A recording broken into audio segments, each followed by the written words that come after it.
Hey everybody, we're live, and just in moments, it's 12:58 p.m. Eastern Standard Time right now. I expect the Zoom meeting to start.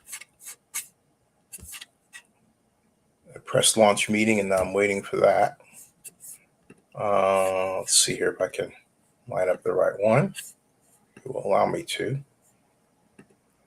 Let's see here. Nope, still got the launch meeting there. Okay, when it does, I'll switch over. So when that switches, I'll switch over. So what this is a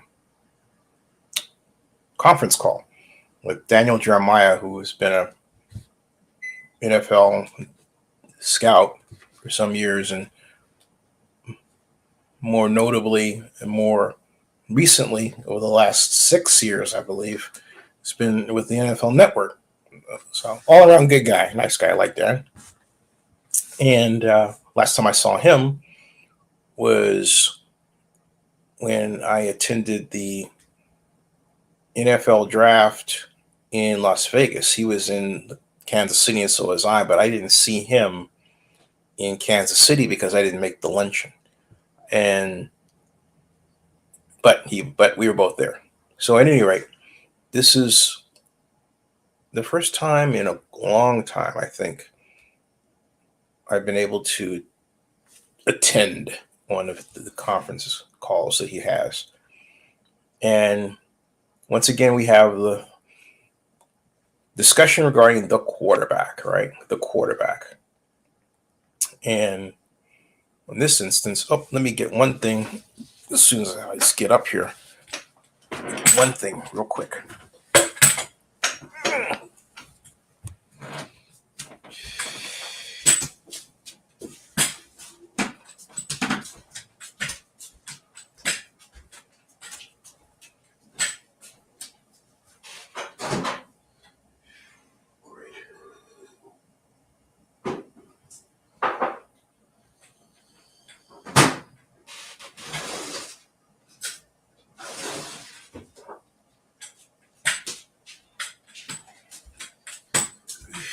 Looks like we started, I believe. Yep, looks like we have. Just as I thought we would start. And I will sit down here and we'll join. Afterwards, transcript and audio of the call afterwards. So I'm pressing record right now. Recording in progress. Got it. Okay. Thank you for joining us today for NFL Network lead draft analyst Daniel Jeremiah's conference call previewing the 2024 NFL Scouting Combine. Before I turn it over to DJ for his opening remarks and then the Q&A portion, I wanted to provide some programming notes regarding NFL Network's Combine coverage next week in Indianapolis. NFL Network provides live coverage of the Combine on-field drills starting Thursday, February 29th at 3 p.m. Eastern Time with the defensive linemen and linebackers. NFL Network's coverage continues Friday, March 1st at 3 p.m. Eastern Time with the defensive backs and tight ends, followed by the quarterbacks, wide receivers, and running backs on Saturday, March 2nd, starting at 1 p.m. Eastern Time. Coverage concludes on Sunday, March 3rd at 1 p.m. Eastern Time with the offensive linemen. DJ is joined by Rich Eisen, Chris Rose, Charles Davis, Peter Schrager, Ian Rappaport, Stacey Dales, and Jamie Erdahl for NFL Network's coverage. In addition to NFL Network, NFL Plus provides live coverage of the quarterback, wide receiver, and running back positional drills on Saturday, March 2nd, beginning at 1 p.m. Eastern Time, with players-only combine. NFL Network analysts Kurt Warner, Michael Irvin, Steve Smith Sr., Maurice Jones-Drew, and Michael Robinson will anchor the coverage along with host Rhett Lewis. For additional information regarding NFL Network's coverage of the Combine, please follow @NFL Media on Twitter and Instagram.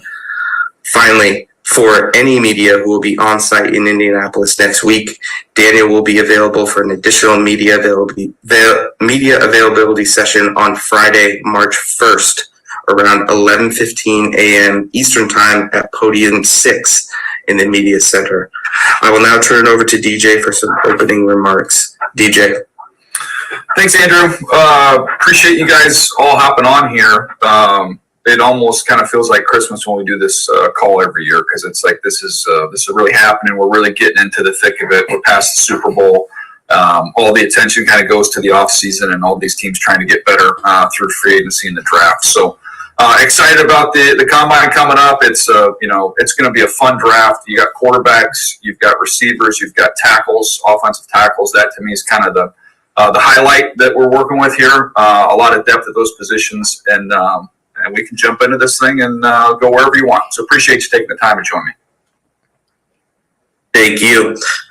We will now begin the Q&A portion of today's call. I see a number of you have done this already, but if you would like to ask a question, please use the raise hand function and we will take questions in that manner.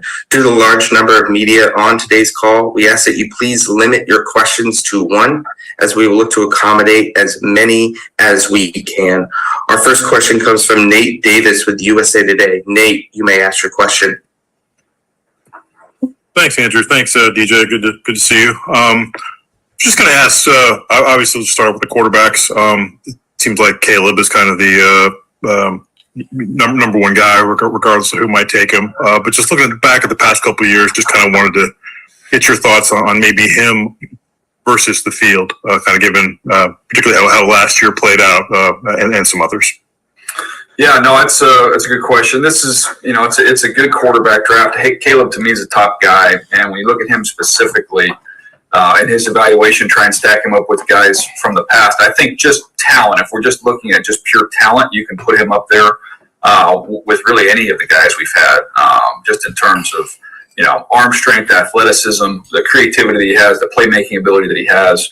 Now, he's not as clean or as polished as some guys we've had over the last few years. Obviously, Stroud was kind of ready-made and just came out there and hit the ground running. I think there's still, some more growth and some cleaning up to do with Caleb's game. But talent-wise, it's pretty special. Yeah, I've made the comment about him, and you're going to have Patrick Mahomes' name come up. And look, you don't want to compare somebody to the best player on the planet, but just in terms of how he kind of plays with the creativity and a little flair, and in all the different types of throws he can make in terms of driving the ball, layering the ball, extending plays, all those things, there are some similarities there. Pat needed some time to clean some things up and got a chance to sit for a year. Obviously, I don't think Caleb's going to be afforded the same luxury in that department, but I think you can, put a plan in place where you put more on his plate the longer that he goes. But Mahomes' situation at Texas Tech, I thought was very similar to Caleb's situation at USC. I think people have to get it out of their head, comparing, Caleb and having in your mind this is like the Matt Leinart, Reggie Bush USC days. Those days are long gone. Pat's last year at Texas Tech, they were 128th in scoring defense. This year, USC was 121st. So he was constantly chasing points. And I thought that led to some of the bad habits that creeped in a little bit this year. But, one of the numbers on him, the other one is he lost 8 games at USC. They gave up an average of 43 points in those games. He was 12-0 when they managed to allow less than 34 points. So it's tough to play quarterback when you're chasing points like that constantly. Thank you. Our next question comes from Justin Rogers with the Detroit News. Justin, you may ask your question.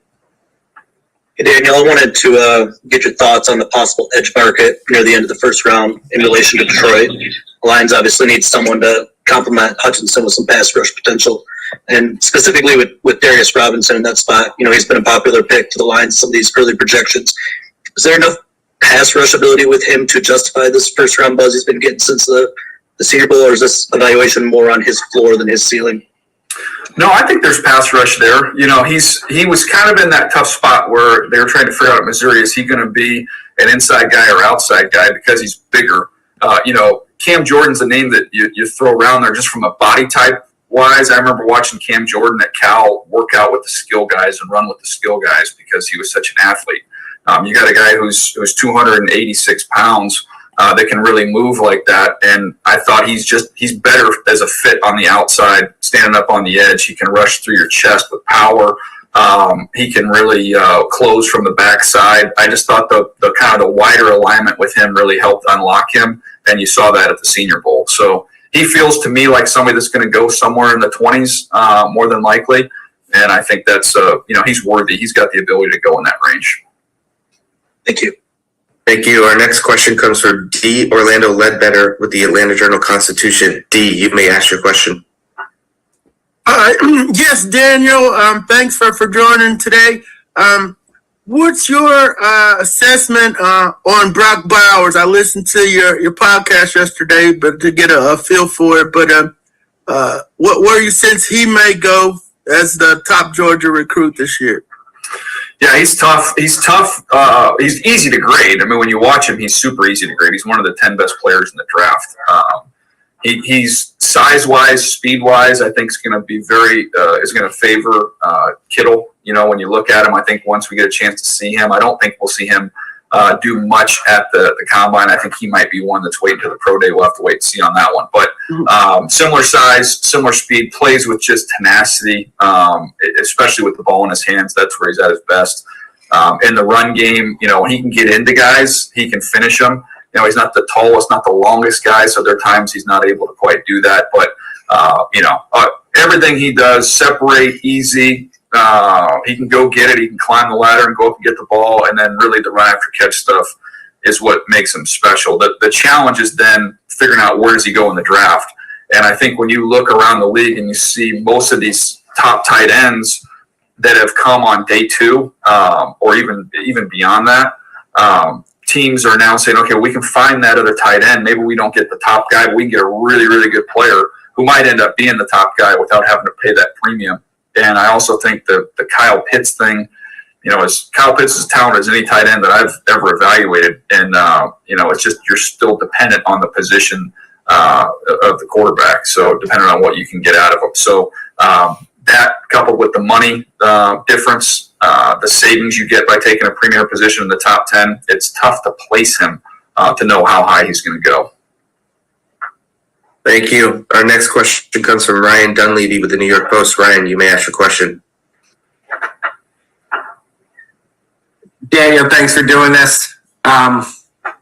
Wanted to ask Giant specific. I know in your mocks you can't you're not doing trades, but to get Jaden Daniels or one of the top quarterbacks, how likely is it the Giants would have to trade up from 6? And how urgent do you view them getting one of these top quarterbacks versus addressing the position later, given the Daniel Jones situation and what I've heard about maybe the 2025 quarterback class not being quite as strong as some? How do you view the Giants quarterback situation and the need to trade up if they want a top guy? I'm glad you mentioned next year because that's something when I talk to guys around the league that they've done their homework on next year's class. I haven't had a chance to watch many of those guys, but there doesn't seem to be as much excitement at this point in the process about next year's guys. So I think that could lead to some action, spur some action for these teams to try and either take one where they are or maybe even be aggressive and go up and get one. I pulled up the chart and kind of ran the numbers of what it might look like if they were going to go from 6 to 3. Adding in the fact that there's a little bit of a premium you have to pay. So for the Giants to get up to the 3rd pick, you're talking about the 6th overall pick this year. You're talking about your 2nd round pick 39 this year, your second round pick this year at 47, and next year's 2. So it really would cost you 3 2s, 2 this year and 1 next year, which is it's a steep price to pay. A little bit of a premium there, but you could get up to 3 with the ammunition that they have and get that done. So I would not rule that out. I know you got one more year of Daniel Jones before they could kind of get out of that contract, but I think that would be something that would be very much in play. Thank you. Our next question comes from Rich Cimini with ESPN. Rich, you may ask your question. Yeah, hey DJ, you mentioned the offensive tackles at the top. Jet-related question at number 10. How do the top few tackles separate in your eyes? And also, who do you think is their most likely option at 10? They're all different flavors. They're all really talented. When you look at that top group of guys, really I would say you're talking about Alt, Fashanu, Fuaga, Latham. I would think those are pretty unanimous. Whatever order you have them, those are kind of the top 4 guys. I don't think that Alt will be there because I think he's the cleanest of the bunch. He's huge. He's long. He just keeps getting better. He doesn't get beat. It's not, he's not the most dynamic athlete. He's not an elite bender, but he doesn't get beat and just plays with outstanding awareness, and he can move people in the run game. I think he'll be gone. I think then you start getting into the possibilities for the Jets. You know, you've got Fashanu from Penn State, who's, you know, massive, has the ideal frame, ideal length. The Ohio State game this year was kind of the one that people will point to, where he got in some trouble, where his eyes were kind of in the wrong place, and he gave up his chest and got bold and moved around a little bit. But really, you know, on the whole, I think his tape's pretty solid, and he'd be, you know, plug and play there. I think he'd play on the left and play on the right. Fuaga is a really, really clean player for me. He has played on the right side. I don't see, you know, really why you'd want to move him. I think he's plug and play as a right tackle. He could play guard if you needed him to, but just really consistent, quick feet, really explosive and dynamic when he gets into guys. He's got some nasty to him, plays with good temperament. So that to me is like the plug and play. He's got a home at right tackle, and off you go. I have him as the second lineman on my list. And then J.C. Latham from Alabama was a big-time recruit. He's got a lot in his body. I mean, he's huge, 330-plus pounds.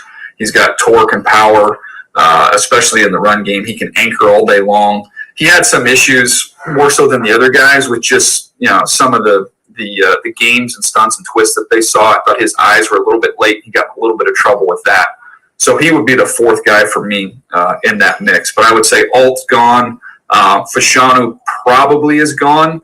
But that's why I think it could come down to Fuaga versus Latham with that selection.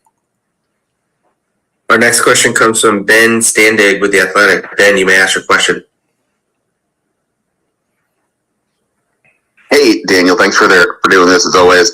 Obviously, with Washington at 2, a lot of questions about what quarterback they might be looking at. How do you factor in, like with Cliff Kingsbury, as, you know, seeing if one of these quarterbacks, include J.J. McCarthy if you want, along with Caleb since he knows him, which of those guys do you think maybe fits best for him, and does that matter really for what they're going to do here? Well, I think Cliff can kind of use what he has and adjust a little bit with his offense. I don't think it's super rigid. But I know over everything else, you talk about, you know, guys that can get through things quickly and get the ball out and get it out accurately. So, you know, I think you can look at all these guys. I think all three of them would fit. I don't think that there's anybody you look at between those three and say there's, you know, Cliff couldn't work with them. I think you just get, you know, you get mobility with all three. You get guys that are all three of them, by everything I've been told, are really, really bright, really, really smart guys.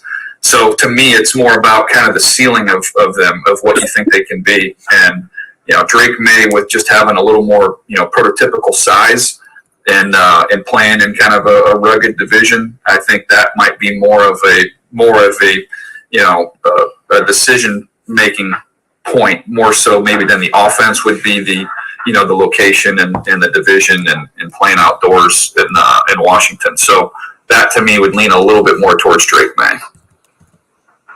Next question comes from Angelique Shangilis with the Detroit News. Angelique, you may ask your question. Thanks so much, Daniel. I cover Michigan football, and I was just wondering what has maybe changed your perspective on J.J. McCarthy, and when you look at the 18 Michigan guys, is there anybody else that really intrigues you going into this combine? Thank you. Sure. Yeah, I feel like I've been watching Michigan for like the last 2 weeks. Just whatever position I go to, there's more and more Michigan guys to watch. But with JJ, I've said he's an acquired taste, you know, because when I watched him, first of all, you're watching TV and you're like, gosh, they don't really ask him to do much, right? They run the ball, they play great defense. He just he'll manage the game and kind of get them through it and make a couple plays here or there. But when you dig into the tape and you really watch it, and then you watch on, you know, third downs where they've got to throw the ball and they do put the ball in his hands, you know, there's a lot to like with him. He's got a really, really, you know, quick mind. He's got a quick release. It's just everything he does is real smooth. I wrote in my notes that the guy, he never gets bored with completions. So, you know, where some other guys in this class get in trouble big play hunting, if you're gonna give him, you know, check downs or give him completions, he's never gonna get bored taking those. But he can rev it up. He can drive the ball in the seams. He can extend plays, keep his eyes up. You know, I kind of when I finished up watching him, I was like, gosh, who does he remind me of? And I thought, man, there's some elements of Alex Smith coming out of college, where Alex Smith had a similar build. played the game from the shoulders up really well and was pretty athletic to get out and make some plays. So that was my comp there. In terms of the other Michigan guys, I'll give you three that I really like. Junior Colson, a linebacker, who I think is one of the best linebackers in this draft, is a plug-and-play guy. Roman Wilson, who reminds me of Jaden Reed from the Packers, is just really dynamic and was awesome at the Senior Bowl. And then Mike Samerstill, the nickel, who just makes all kinds of plays, had 6 picks. Supposed to be a great leader from everything I've been told, can really find and play the ball. And I think might be a little bit faster than people expect. So those are three that I'm really high on. Next question comes from Jory Epstein with Yahoo Sports. Jory, you may ask your question. Hi, DJ. Thanks so much for doing this. When we look at the Super Bowl this year, Brock Purdy and Patrick a very different draft paths to that stage. I'm curious more broadly how you think the evaluation of quarterbacks has changed over the last 10 years or so for yourself in the industry, and if there's a quarterback or two in this year's class that speaks to that change. That's a great question. I think I was talking to a general manager the other day, and I said I think that maybe the only thing harder than playing quarterback in this league might be evaluating quarterback coming into this league, because every time you think you've got an answer, you've got some things figured out, you've got the formula, somebody comes out and flips it on its head. So it's something you're always trying to learn. I think kind of it goes in little waves, and right now it seems to be there's a lot of talk and chatter about guys that have experience and have played a lot of games, and Brock Purdy's kind of the poster child for that. But guys that have been in college for a while, you're not going to get the time to develop in the NFL that maybe you would previously, because the financial commitment isn't as big. It's easier for teams to cycle through guys, throw them out there for 2 years. It doesn't work. We can flush them and go on to the next one. So you want them, once they get on the field, and they have to get on the field early, to have some more experience under their belt. And that's been something I think people have given more credence to the last couple of years, is the guys who have some starts, which in this draft, it's interesting because you've got, Nix and Penix who have just played a ton of football. And people can talk about where the ceiling is for these guys, or, how much growth there is. These guys are ready to play. They're going to step in and have a chance to start right away, and it's not going to be too big for them because of all the experience that they have. So that's kind of one of the trends I would say that that's come up a lot lately. Next question comes from Mike Varell with the Seattle Times. Mike, you may ask your question. Hey, DJ, I wanted to ask about just the big group of University of Washington guys, and specifically, you've talked very highly about Rome and Fatano being a first-round guy, but anybody else in that group, you mentioned Penix, but anybody else in that group has kind of jumped out to you on tape? Yeah, I mean, I'm sure we'll get to Rome and some of these other receiver discussions later, but he's my favorite player in the draft. So I'm a huge fan of his. You talked about Fatano. He's my 16th player. Penix, we've mentioned. Polk would be the next one in line for me. He's got some inside-outside versatility. I thought he's got excellent catch radius. He can go get the ball. He's got some crazy acrobatic catches. The 40 will be big for him. Just the top end speed is maybe a little bit of a knock there. People interested in seeing that, but just a playmaker. I'm a fan of his game. And then the next two guys, Trice is a real gifted edge rusher. I don't think he's the most dynamic or explosive, but he's just a really skilled rusher who's been productive. He just knows how to play. He's really good with his hands. Not going to wow you with his bend on the top of his rush, but he can just kind of pry that outside shoulder and go win. And then the one that was a little bit of a surprise to me, who I didn't know much about before I watched him, was Dominic Hampton, the safety. I know he's in his 6th year, a little bit older. This guy's got really quick eyes from the middle of the field at safety. He's physical. He'll come downhill, shed blocks. He's a little bit late to find the ball in man coverage, but zone coverage, he sees it really well. So he's one. I think he'll run pretty well too. I think he could be like a 4th round pick. But those are the next guys for me. Next question comes from Nick Kosmeter with The Athletic. Nick, you may ask your question. Thanks for taking the time, Daniel. I cover the Broncos, and recently Sean Payton said the number one thing he's looking for is quick processing, both out of the huddle, at the line of scrimmage, and then, of course, when the play begins. But he also added that it's the most difficult thing to evaluate. Why is that still the case, even given the proliferation of scouting departments, cognition tests and different abilities teams have. Why is that still such a kind of an elusive thing to capture? Yeah, I mean, it's darn near impossible. You do your best to try and figure it out, and you try and watch guys, and you try and see and follow their eyes and how they're getting to 1 to 2 to 3 and how quickly they're doing that. But without knowing, how they're coached and what the scheme calls for them to do, it still makes it a little bit difficult. And in the college game, you can win a lot of games on first read throws. They spread people from C to shining C. Pre-snap where you're going with the ball, and you deliver it, and you can win games and get a bunch of big plays that way. So it's a little bit of a different game in that regard. I think there's something to not expecting that immediately once they get to the NFL too. I think there is some room to improve there. So you can bake in some easy completions for guys early in their careers as you're trying to put more on them in terms of the processing, but. I'm with him. It's an essential part of the position, but it is something that's not always easy to find. Next question comes from Bob McManaman with the Arizona Republic. Bob, you may ask your question.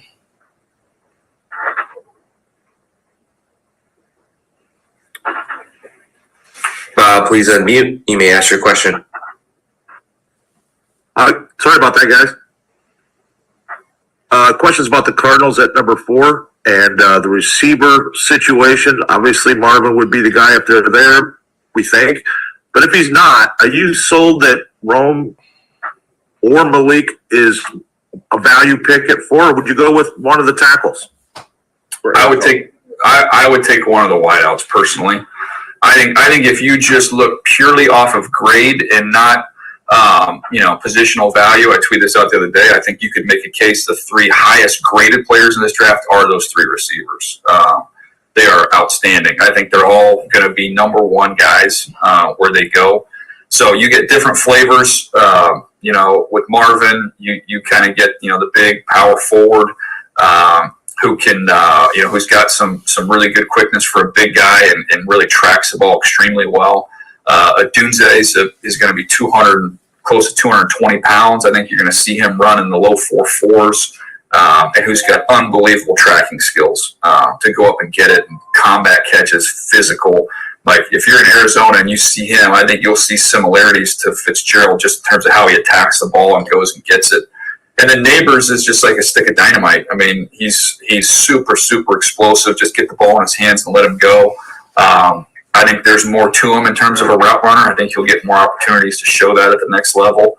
But he is ultra, ultra explosive. So to me, I think you need some firepower. If you're the Arizona Cardinals, you need some guys who can go get it and go make plays. When you look at it, I was pulling up their numbers here: 26th in passing yards per game, 24th in points per game. Let's get some firepower. I'd love any of those 3 guys. Thank you. Next question comes from Jordan Rodriguez. Jordan, you may ask your question. DJ, thanks for doing this every year. So generous to do that with us. Appreciate that. Kind of asking more broadly here. When you have scouted or talked with scouts who have evaluated left-handed quarterbacks, whether it's college level or in the NFL, is there anything that sticks out in those conversations that scouts have to do differently in the visual part of their study? And is there anything you see offenses do to turn sort of that visual anomaly into a schematic advantage? Ooh, that's a great question. I've never been asked that question before, Jordan. One of the things we've always said is that, like, with left-handed quarterbacks, you have to be patient with when you bring them in. You have to be patient with your receivers just because of the adjustment it's going to take just with the spin. So you'll have some drops. It's a little bit unusual for the wideouts to get used to it, but it doesn't take too long, and then you can be good there. I would say from a schematic advantage, I would say it just depends on some quarterbacks are really, really comfortable booting to their natural hand, so to the right side. Most right-handed quarterbacks, they're going to be able to deliver the ball in more areas, more locations when they're going to their natural side, as opposed to some guys going left. You got to really crank your shoulders around, and then some guys actually aren't comfortable unless they flip. So I would imagine that if you have a left-handed quarterback, it just maybe opens up that other side of the field where most defenses are kind of accustomed to seeing that go one way. It can kind of mess with your eyes a little bit if you were going to be able to boot left a little bit more than you would to the right. So that would be off the top of my head. One of the things we think about Penix this year as a left-handed quarterback, he's unique because he's a little high cut and he has a 3/4 arm slot delivery. So not only is left-handed looks a little bit different, now where the ball's coming out and he kind of hangs on his back foot, it looks unusual. But it's really, really snappy and whippy and the ball jumps out of his hand. But I think it kind of takes a while to adjust your eyes when you're watching it.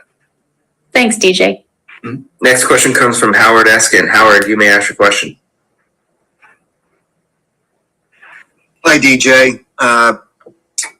It's a specific question to the Eagles, for the Eagles. Mm-hmm. They need a linebacker, among other things, on defense, clearly. And the people in Philadelphia are enamored with Jeremiah Trotter for obvious reasons, because his dad obviously played here. Where do you project him? And I saw your mock draft, and it doesn't have him in your first round. How good is he, and where do you project him, and what do you think the Eagles will do with that pick in the first round? Yeah, does Mike Schmidt's kid have a kid come to the baseball draft here too? Can we just solve all the problems in the whole city here? To me, he's a good player. I don't think he's a first round pick. I'm curious to see how fast he's going to run. His game is more about instincts, which obviously are very crucial and very important at the linebacker spot. But when I watched him, he's a little bit undersized. He's got really good eyes. He sifts and sorts, and he'll fill. He's physical.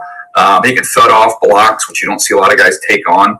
I just thought the speed and the range was just kind of so-so. So if he runs well, then I think he can really help himself. I think he's more, or I have more in the third round personally.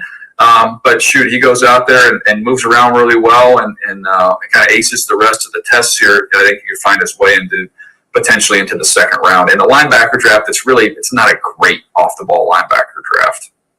And the Eagles' first round pick, as you project?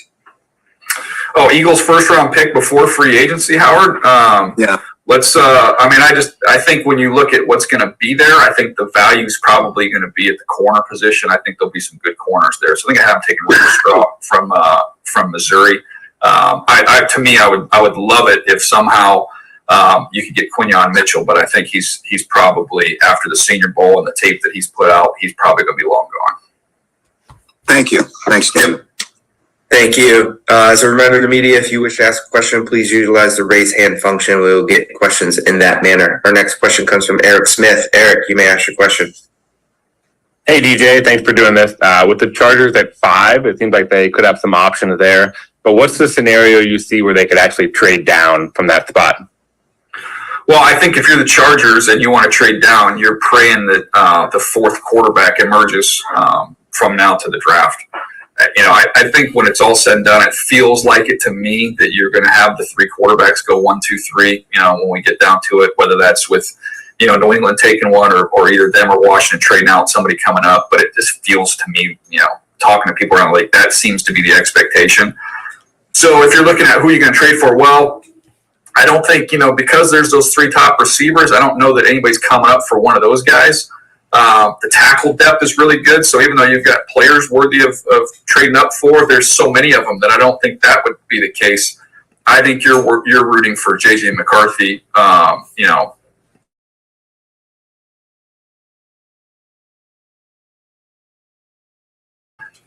Then you're looking at kind of that 6th pick with the Giants, the 8th pick with the Falcons.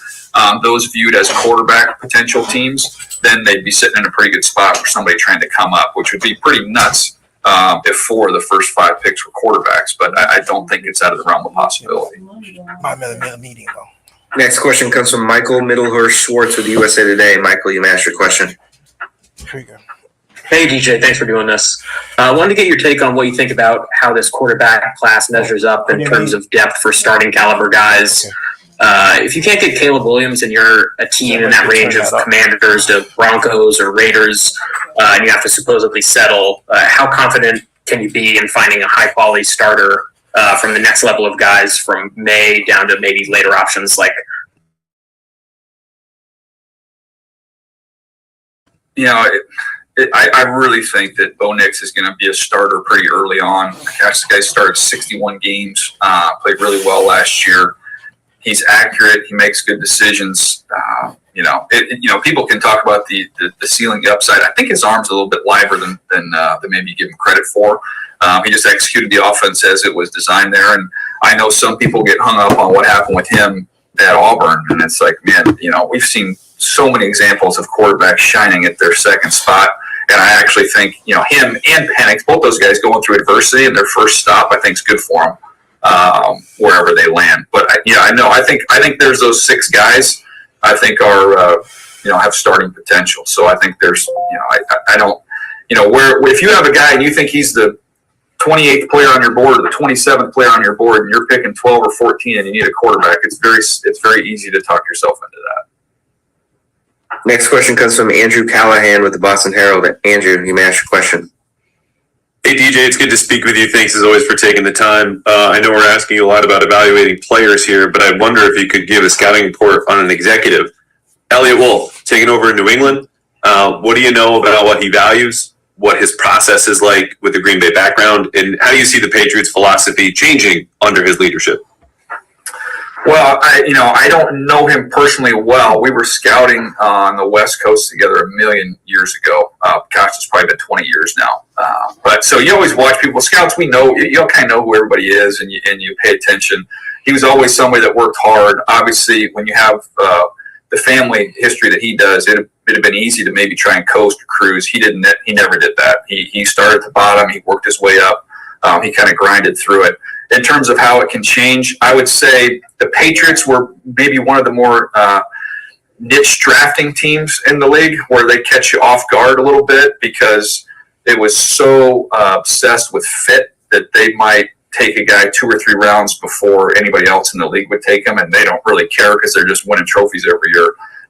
So they could be a little bit outside the lines, a little outside the norm with some of that stuff. I don't think Elliott will do that. I think you look at the Green Bay history, some of the track record there. You look at offensive linemen that are versatile.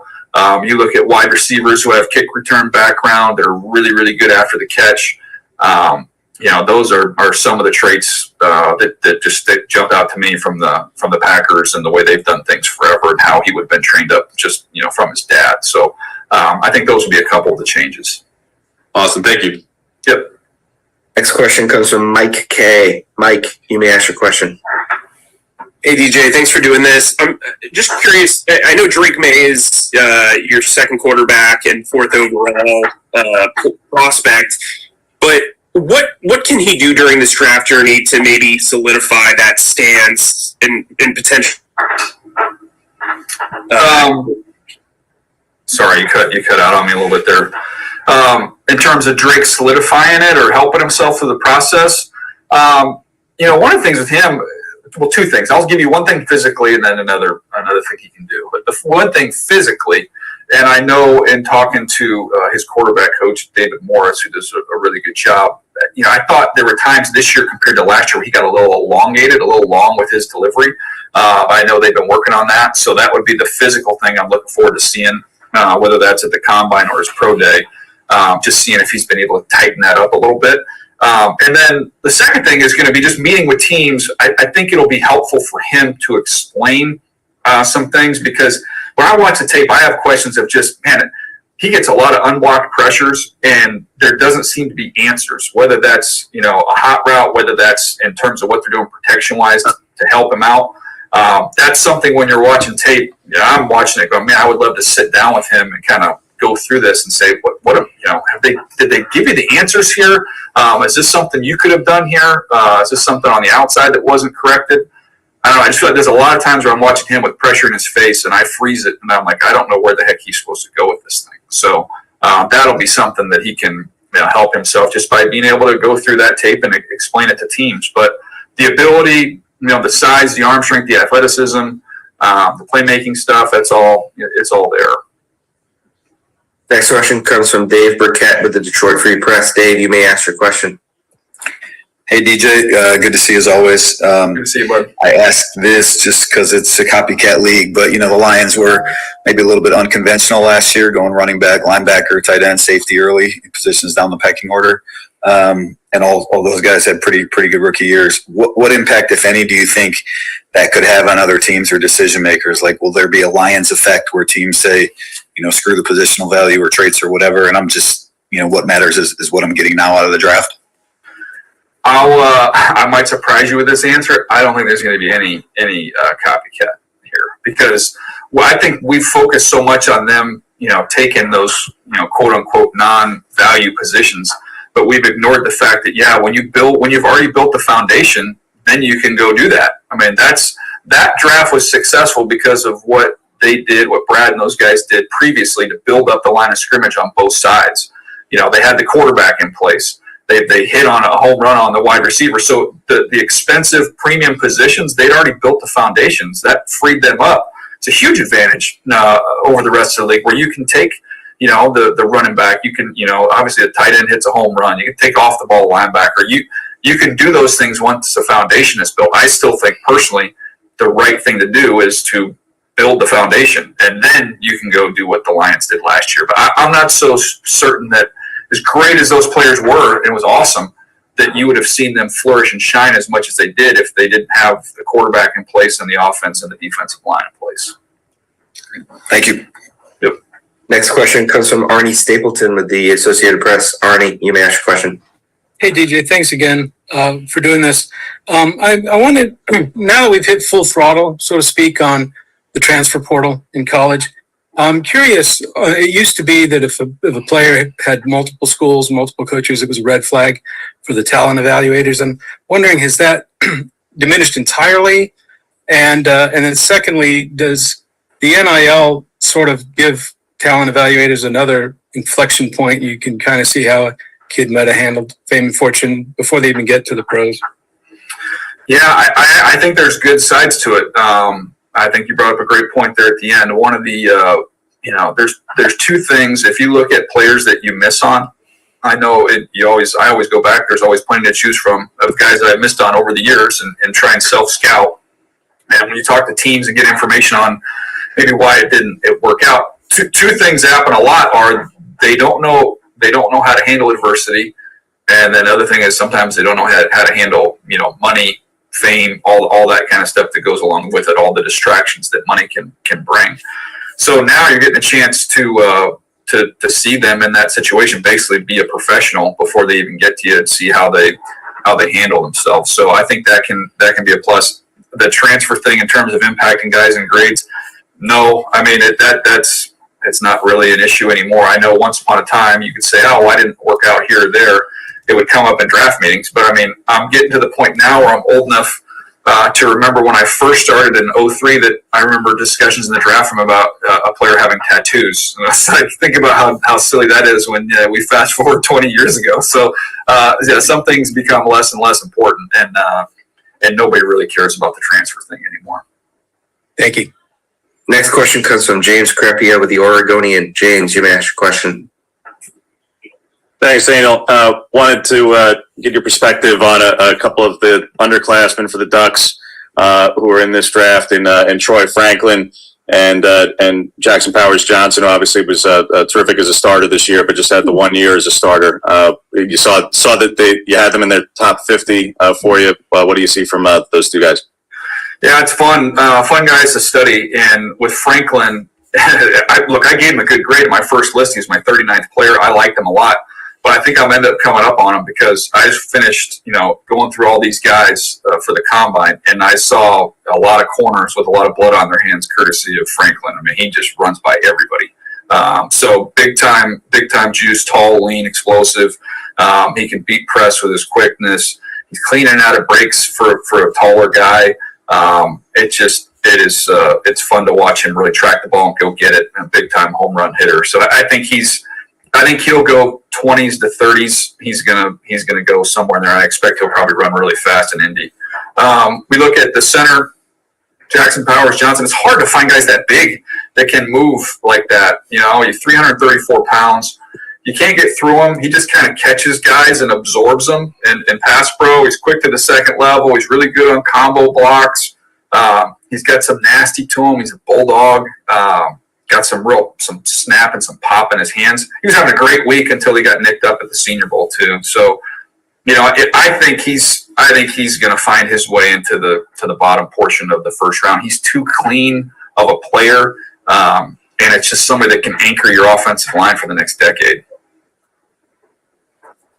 Next question comes from EJ Smith with the Philadelphia Inquirer. EJ, you may ask your question. Hey, DJ, appreciate you doing this as always. The Eagles go into the offseason pretty sparse at running back. Who are some of the guys potentially on day two that you maybe think could at least come in as a featured role type of back? Yeah, I think day two is going to be the running back day. I'm curious to see. I have a little bit of a theory here because I've got about 6 to 8 running backs that are very closely graded. I don't have any of them up to where we had Bijan or Gibbs last year, with those types of grades. But 6 to 8 really solid players. I wonder if we're going to see a game of chicken in the second round where teams are saying, well, we've got the grade to take this guy here, but we don't want to be the first one in line. We just need to make sure we're not the last one in line. So does that push the running backs down? Maybe we could get to the bottom of the second, maybe even the top of the third round. And then once the first one goes, I think you'll see all these guys come off the board. But some of the names, Jonathan Brooks coming off injury from Texas, he's as talented as any of these guys. My 2 favorites are Jalen Wright from Tennessee, who's just real springy and juicy, stop-start quickness, home run hitter, finishes runs. He can get skinny through the hole, really, really quick feet. He's 210 pounds, so he's got a little bit of size to him, enough size to him, but he's probably the fastest, the most explosive of all these guys. And then Marshawn Lloyd from SC, 217 pounds, reminded me, ironically, of DeAndre Swift. That was my comp for him.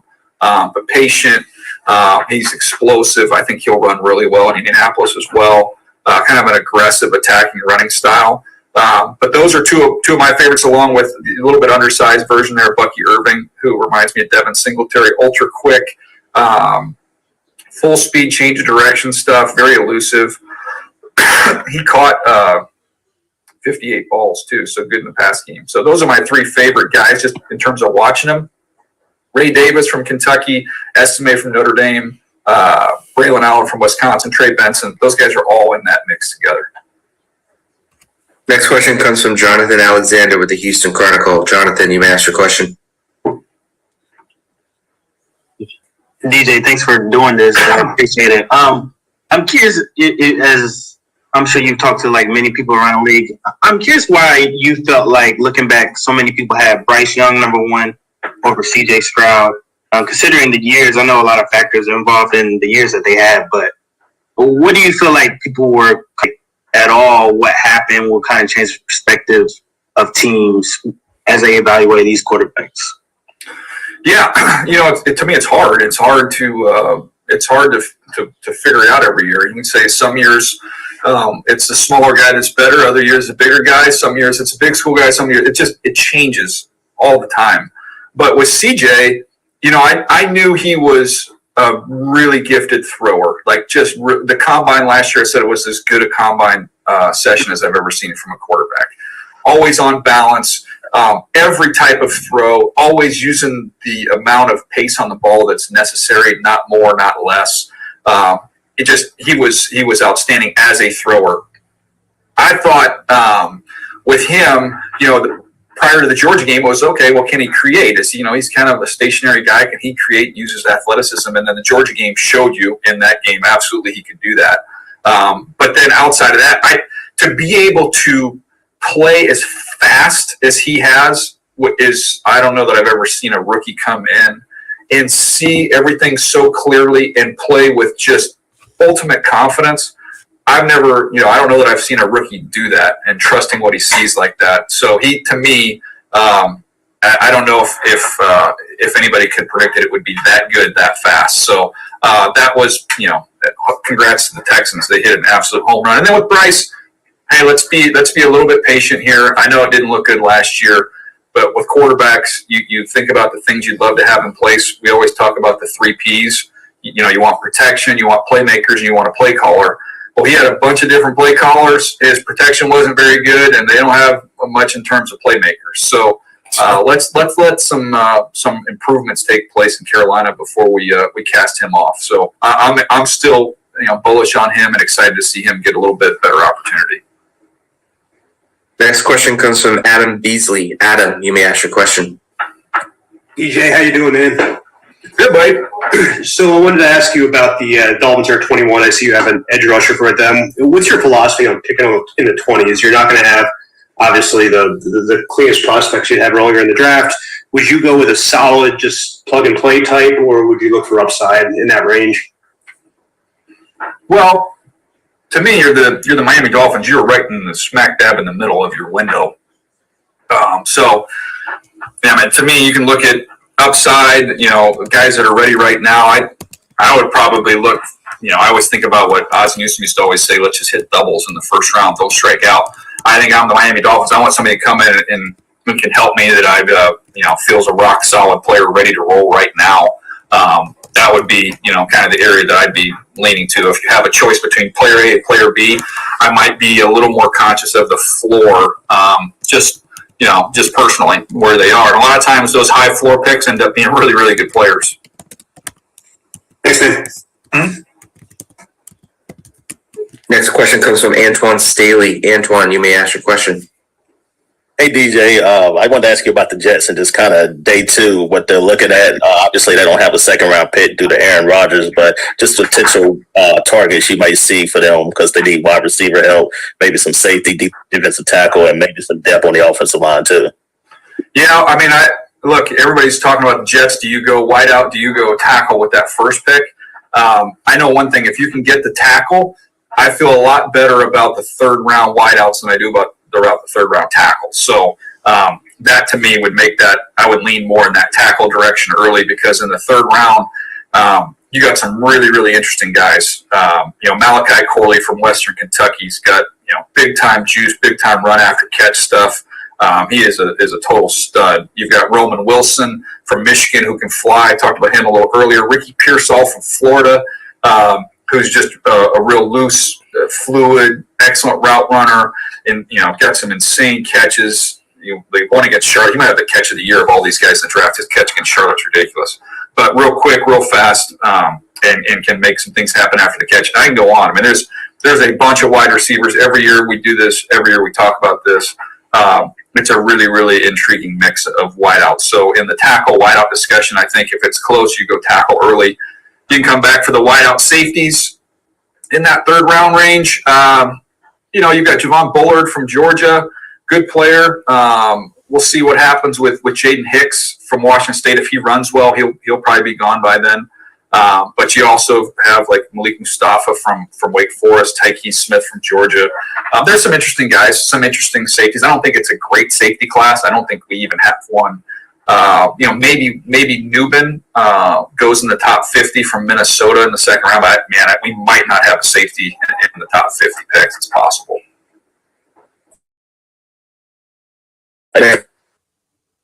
Next question comes from Matthew Paris with the Times. Picking you and Matt. Hey, DJ, just kind of back to the tackles. What do you think makes a good day one starter at tackle? And the Saints, missing on maybe Trevor Penning with Latham, is there any concern there, given the way you mentioned earlier with kind of his eyes and stuff, that he might not be a day one starter at tackle? In terms of Penning specifically, he was so over aggressive, and I think sometimes you struggle with guys like that where the over aggressiveness itself can get you in trouble, and then you get inside your own head and you're trying to pull back, and now you're late on things. So he was a kind of a tricky one there. But I with offensive tackles, you start with the feet. Do you have the feet, can get yourself out of a bad situation? In other words, can you get beat? Can you recover enough to stay attached, whether that's inside, whether that's outside? That type of that type of athleticism and footwork is kind of like baseline. If you can't do that, you probably can't play. And can't hold up there. But the other thing is, can you really sit down? Can you can you hold your own against power? Because in the NFL, you're going to see power rushers every week, and then your eyes, as you mentioned, and are you able to see things clearly? Especially now, I think you're going to see even more of it with the kind of the complexity in the college game of the Michigan defense, the complexity of the Ravens defense in the NFL. Everybody's copying those schemes, which really, really challenges the eyes and the communication of the offensive line. So those skills, I think, are probably going to be even more important this year. Next question comes from Tom Krasovich with the San Diego. Hi, Daniel. When you look at Michael Penix's playoff games, against Texas, he has so many beautiful throws. And we saw him against Michigan, it looked like a different guy. If you could break down those two evaluations from an NFL perspective and how it would affect you if you were one of those teams looking for a quarterback. Yeah, I mean, look, the semifinal game was awesome. I mean, he moved around better in the pocket than I had seen him previously, which was good to see. I mean, he threw some seeds in that game. Back foot missiles where he just kind of hangs on his back foot and the ball jumps out of his hand. But I think to me he's outstanding on over the top, kind of those touch throws down the field, deep ball throws, beautiful. He can really drive the ball, especially the perimeter. I thought that the thing that showed up in the championship game, number one, they hit the stuffing out of him. So they got to him. I thought that kind of rattled him a little bit from that standpoint. I didn't think the pocket movement was as good as we saw in the previous game. And then I think the throw that I want to see from him is just that kind of up and down throw. Can you get it up and over and get it down, which requires a lot of touch and a lot of feel. That's something that's not really his strength. So those would be the different examples of those two games. But from a scouting standpoint, I think you're looking at it saying, okay, if you're going to take him, how do we put an offense around him that makes sense and that fits him? And, I'd want an offense with a lot of drive throws. You can get under center, play action, driving comebacks, pushing the ball vertically down the field. I think he goes to a team with a really good run game. I think, off of play action and a vertical passing game is probably going to be his best fit. Thank you. Next question comes from Ben Volen with the Boston Globe. Ben, you may ask your question. Hey, Dan, thanks so much for doing this today. Great to hear from you. Curious about the Patriots at number 3. Seems like a tricky decision because of the wealth of options that they have. If you're the Patriots, do you just take whichever quarterback falls to you, or do you really consider Marvin Harrison or one of the wide receivers? I think obviously they'll do their homework on all the different options there. To me, it would be tough to pass on a quarterback. You're not guaranteed to be up here again. There's no guarantee of what future years, what it looks like at the position. I think you've got 3 guys that are worthy of consideration there. I go back to it. I think we might even have talked about this personally, but just being in that stadium last year, it was kind of, I didn't recognize it. Obviously, the team wasn't good, but there had been so much energy and juice in that building every other time I've been in there, and it was just so flat. And it wasn't just a bad team; it was a boring team. Like there's just no juice, no excitement whatsoever. And I look at whether whichever one's there, if it's any of those top 3 quarterbacks, those guys will bring so much energy and life to your franchise. It just feels right. You've got new leadership in place. It's kind of like this whole new chapter for the New England Patriots. So they're 30th in yards per game, they're tied for last in points per game. I love Marvin Harrison Jr. I love him. He is a great player, but it would be hard with where they're positioned where they're set up right now at that position to pass on a quarterback. Thanks, man. Yep.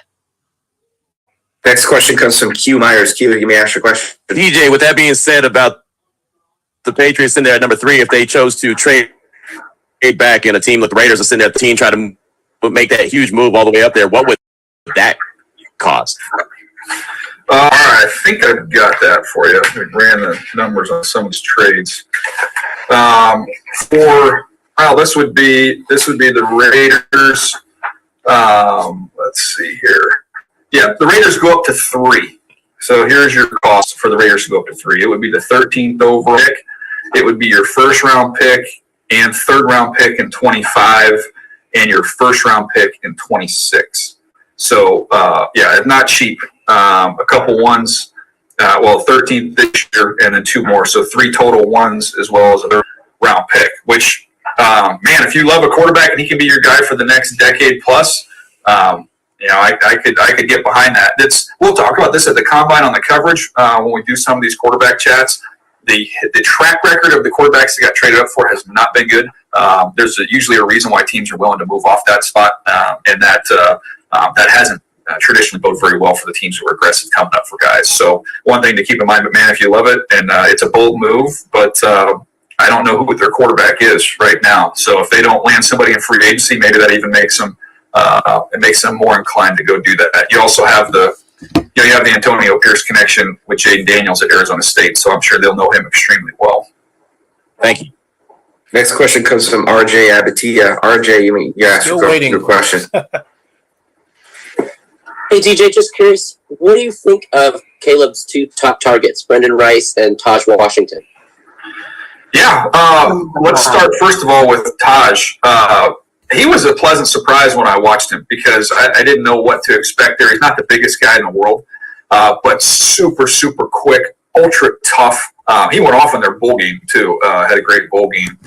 But, a little quicker than fast. He's got instincts on broken plays. When you're playing with Caleb, there's going to be a lot of scrambles and crazy stuff happening. He's got a really good feel on that, made a bunch of plays. I think he's better on the move than he was kind of gearing down and working back downhill. But, somebody just get the ball in his hands and let him go. And all accounts by folks at the school, as well as where he's been working out, I've heard he's a great kid. Liked him a lot. I think he's probably in that 4th round range. Brendan Rice, I think there's some 2nd round love for him. He's big. He's going to run fast. He did a better job catching the ball. I think he cut his drop rate in half from last year to this year. Last year, he had some issues catching the ball, but real tough. Draws a ton of pass interference penalties when you're watching him. Has that vertical speed. He's a real violent runner. Like he's kind of a ground pounder. But a lot of times, guys that do that aren't fast. He's kind of unique that everything he does is real deliberate, kind of violent, but he can run. So he had a good week at Senior Bowl. I think he's probably on that, in that borderline of the late 2nd into the maybe to the middle of the 3rd round. That's probably his range where he'll go.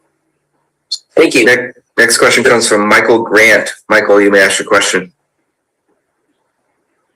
Hey, I was wondering, as far as what should a typical fan who wants to watch the combine, what are some of the things they should be looking for that would make it an enjoyable and learning experience for them? What should they be watching out for? And number 2, is there anything you would change about draft coverage that would be beneficial for fans?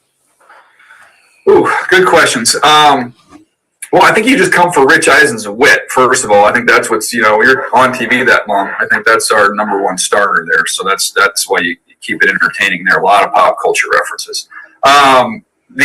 In terms of, what to look for, look, the 40s are the highlight for everybody because you have history and you can compare what this guy ran this year to what, Hall of Famer ran in years past. So there's context to it. I think context is very key to the combine and just being able to relate what you're seeing now versus not only what you're going to see on the field in games, but also in reference to what we've seen previous guys do at the same event, the same surface, all that stuff. It's an apples to apples comparison. So that's something I think that's good to watch. I think the by position stuff changes in terms of where the importance lies, where, like a pass rusher, an edge rusher, the vertical and the broad jump are probably going to be, we're going to care more about that. It's an explosive movement, and it correlates pretty well. Offensive linemen, you look at the 10, how quickly they get out, and then when you get out to the field work, one of the things to keep an eye on, you can find out who's really in shape, like whose hands are on their hips, who's bending over, who has a big gas tank and has really been putting in work and is ready to go. So lots of different things you can look at there. What I would change, the changes I would like to see, we'll never see. I would like to see competition. You're never going to see competition. Agents and the Players Association would never go for it. But man, it sure would be fun to be sitting up there with Rich, watching Terrion Arnold go out there and cover, Marvin Harrison Jr. That would be a heck of a lot of fun. But I say that knowing it will never happen. Next question comes from Ray Fittipaldo. Ray, you may ask your question. Hey, Daniel, seems like a decade ago, the NFL was trying to find ways to limit the number of underclassmen headed to the draft every year, and now it seems like we're almost at the other end of the spectrum. What are GMs saying about it? Are they okay with it? And how do you think it changes their approach to this draft? I think they're okay with it and excited about the future of it. I think we're in we're in the middle year now where we have we don't have that influx of juniors, but we don't have some of the top guys from the previous year because it's just this new phenomenon. So I think it's made this year's group a little light. I think next year, what we're going to end up doing is we'll just have a more experienced draft class, which is good for. I think it's good for everybody. It's good for the player. He gets more development there. He finishes, college. That's great for them. It's great for the college coaches. They have, older, more mature players that are experienced. It works for evaluators. It's just more, there's more canvas to look at there. There's more to evaluate. There's more of a track record, good or bad. So that makes it easier for them. So I think it's great all the way around. We're just in that in-between year this year where I think at certain positions specifically, it really falls off earlier than it has in the past. And I don't think the draft is quite as deep because we don't have the underclassmen, but yet we don't have the all those experienced guys that we'll get next year. So I think it's kind of a weird year that way. Next question comes from Kelsey Russo. Kelsey, you may ask your question. Hi, Daniel. Looking more at the later second round and kind of in context of the Browns, who is, I guess, a really intriguing prospect or two that stands out in that grouping that maybe isn't, I guess, talked about as much? Yeah, second round grouping. So if we're looking at the Cleveland Browns, I mean, you're looking at some D tackles, maybe some linebackers. So if I look in that range, second round defensive tackles, Braden Fisk is one that I really, really like from Florida State, who transferred out of the MAC. He's a really, really good player. He's going to test like a freak too. He'll test well at the combine, but real quick, shoots gaps, effort chase. He can play every position. He finds the ball. He's got really good instincts. Not real long, but a good player. A great week at the Senior Bowl, so he's one in that mix.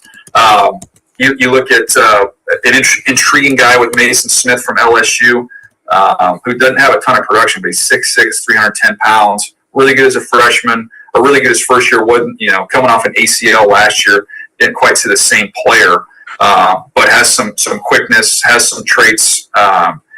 Just get him fully healthy. I think there's kind of an upside play there with a guy like that. So those are a couple of D tackles. The linebackers in that second round range. I think Colson, who we talked about from Michigan, probably in there, who's just real instinctive, plays downhill, can cover tight ends.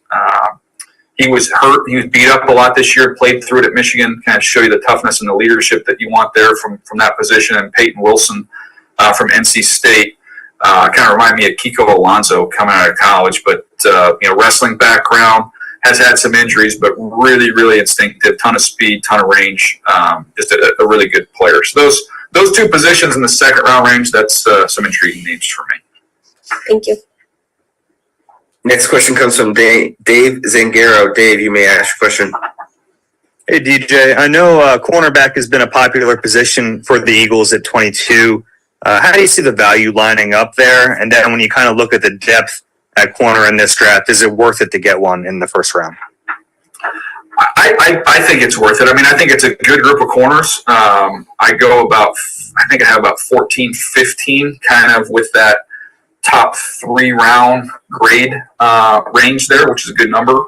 But no, I think there's guys worthy of picking there. And I think once you get through that top group, I think there's a lot like that second, third round range. A good number of those guys are going to be nickels.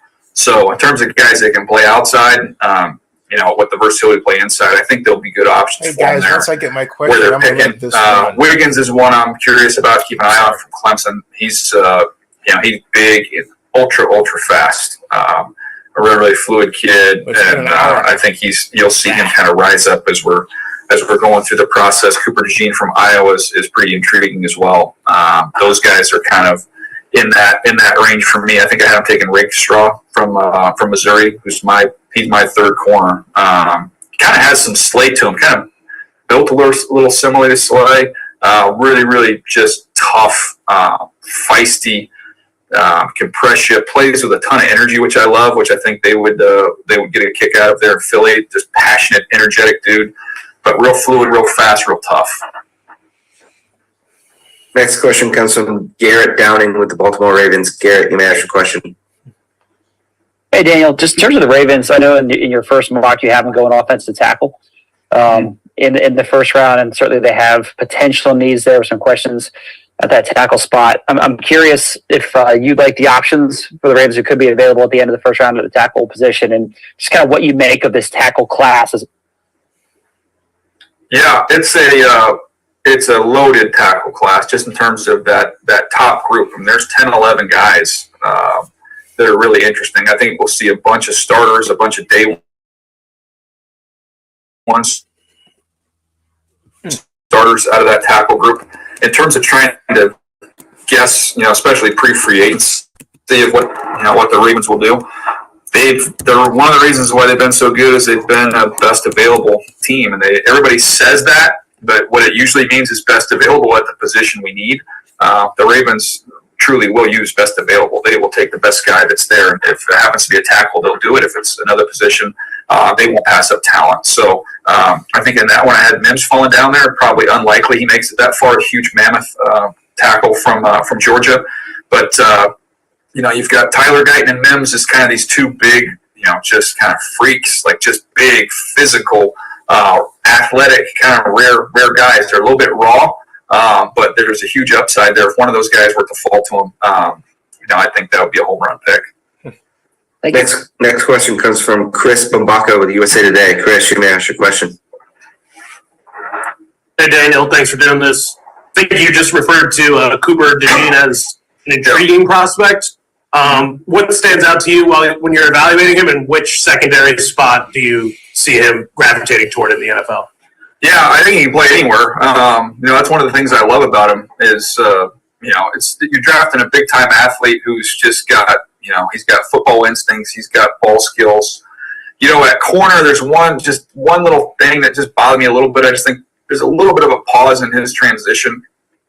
But, that's I'm probably nitpicking a little bit there. But to me, I like the fact of having a guy that you could play, he could play nickel, be kind of a big physical nickel. You could play him as a high safety, let him do that. So, I think you kind of sort it out. It's probably, I hate saying it this way, but you almost kind of sort it out when you get him there and see who you've got. He allows you, almost like an offensive lineman that's versatile, he allows you to get your best, 5 DBs on the field because of his versatility and athleticism to be able to play in any spot. So I wouldn't pigeonhole him into corner, nickel, safety at this point in time. I'd say, hey, get him in there. I think he's somebody that's going to be able to learn everything and evaluate the rest of your roster and use them where you need to use them. Next question comes from Matt Mead. Matt, you may ask your question. Hey, Daniel. Thanks for the time. Just want to pick your brain. We obviously top 3 quarterbacks with Drake May, Caleb Williams, and Jaden Daniels. The Vikings sitting at 11. If they don't trade up, we're looking at the next group of Bo Nix, J.J. McCarthy, and Michael Penix. Out of those 3, who do you think is the best fit of that next group of QBs for the potential next QB of the Minnesota Vikings? Gosh, that's a good one. I would say, man, I would probably lean more towards McCarthy on that one. I just think he would, everything he does in terms of accurately delivering the football, his ability to kind of move around a little bit. I think the way he sees it, everything, and is kind of plays under control. I think Kevin O'Connell would like him, and you can still use his legs too to get out and go a little bit. So that would be the one off the top of my head I would say would make some sense there. If you're looking at, if they wanted to trade up, by the way, if we put them into that formula we were talking about to get up to number 3, you're talking about the 11th pick, the first round pick in 25, and a first round pick in 26. So that would be the cost for them to get up to number 3 if you're the Minnesota Vikings, if they want to go get one of those top 3 guys. Awesome. Thank you for your feedback. Yep. Next question comes from Andrew Mentalk. Andrew, you may ask your question. Hi, I cover Notre Dame football, and I know they had 3 defenders who seemed to do fairly well at the Senior Bowl, and Bertrand, Maris Leofau, and Cam Hart. I'm wondering what your thoughts on any of them are, and if any of them seem to stand out to you that week. Yeah, I like Bertrand as a player. Again, I don't think it's a great linebacker class. I think that helps him. He kind of plays downhill. He's aggressive. He's got some range. There's not a lot of finesse to his game. He's a little bit tight as well. But just sees the field really, really well. Cam Hart, I thought, last thing I wrote on him was just there's upside. I don't think he's got it all yet. I don't think he's got it all figured out just yet in terms of finding and playing the ball consistently. But he's big. He's fast. He's got some fluidity to him. He's tough. The way he'll go hit you and support. I think there's still some development there, but I thought he took a good step at the Senior Bowl, and I think I really think there's something to work with there, and there's some upside. So those would be the 2 to me that stood out the most. Next question comes from John Glennon. John, you may ask your question.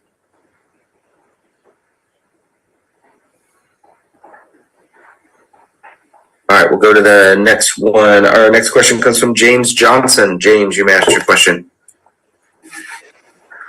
What's up, DJ? We appreciate your time as usual. I have a question in regards to the Jags here. One thing, when you look at their team that they need, even if they keep Calvin Ridley, they need like an ex-receiver split in type. Obviously there are some guys you mentioned in the first round of your mock draft. If you would, can you talk about some that fit that mold of what they need there, even when you look inside the first round and maybe even a little bit outside of the first round? Yeah, you've got a couple of them. You look at, Adonai Mitchell from Texas would be one that I would think would factor in there. He's going to, by the way, buckle up for his combine. He'll put on a show.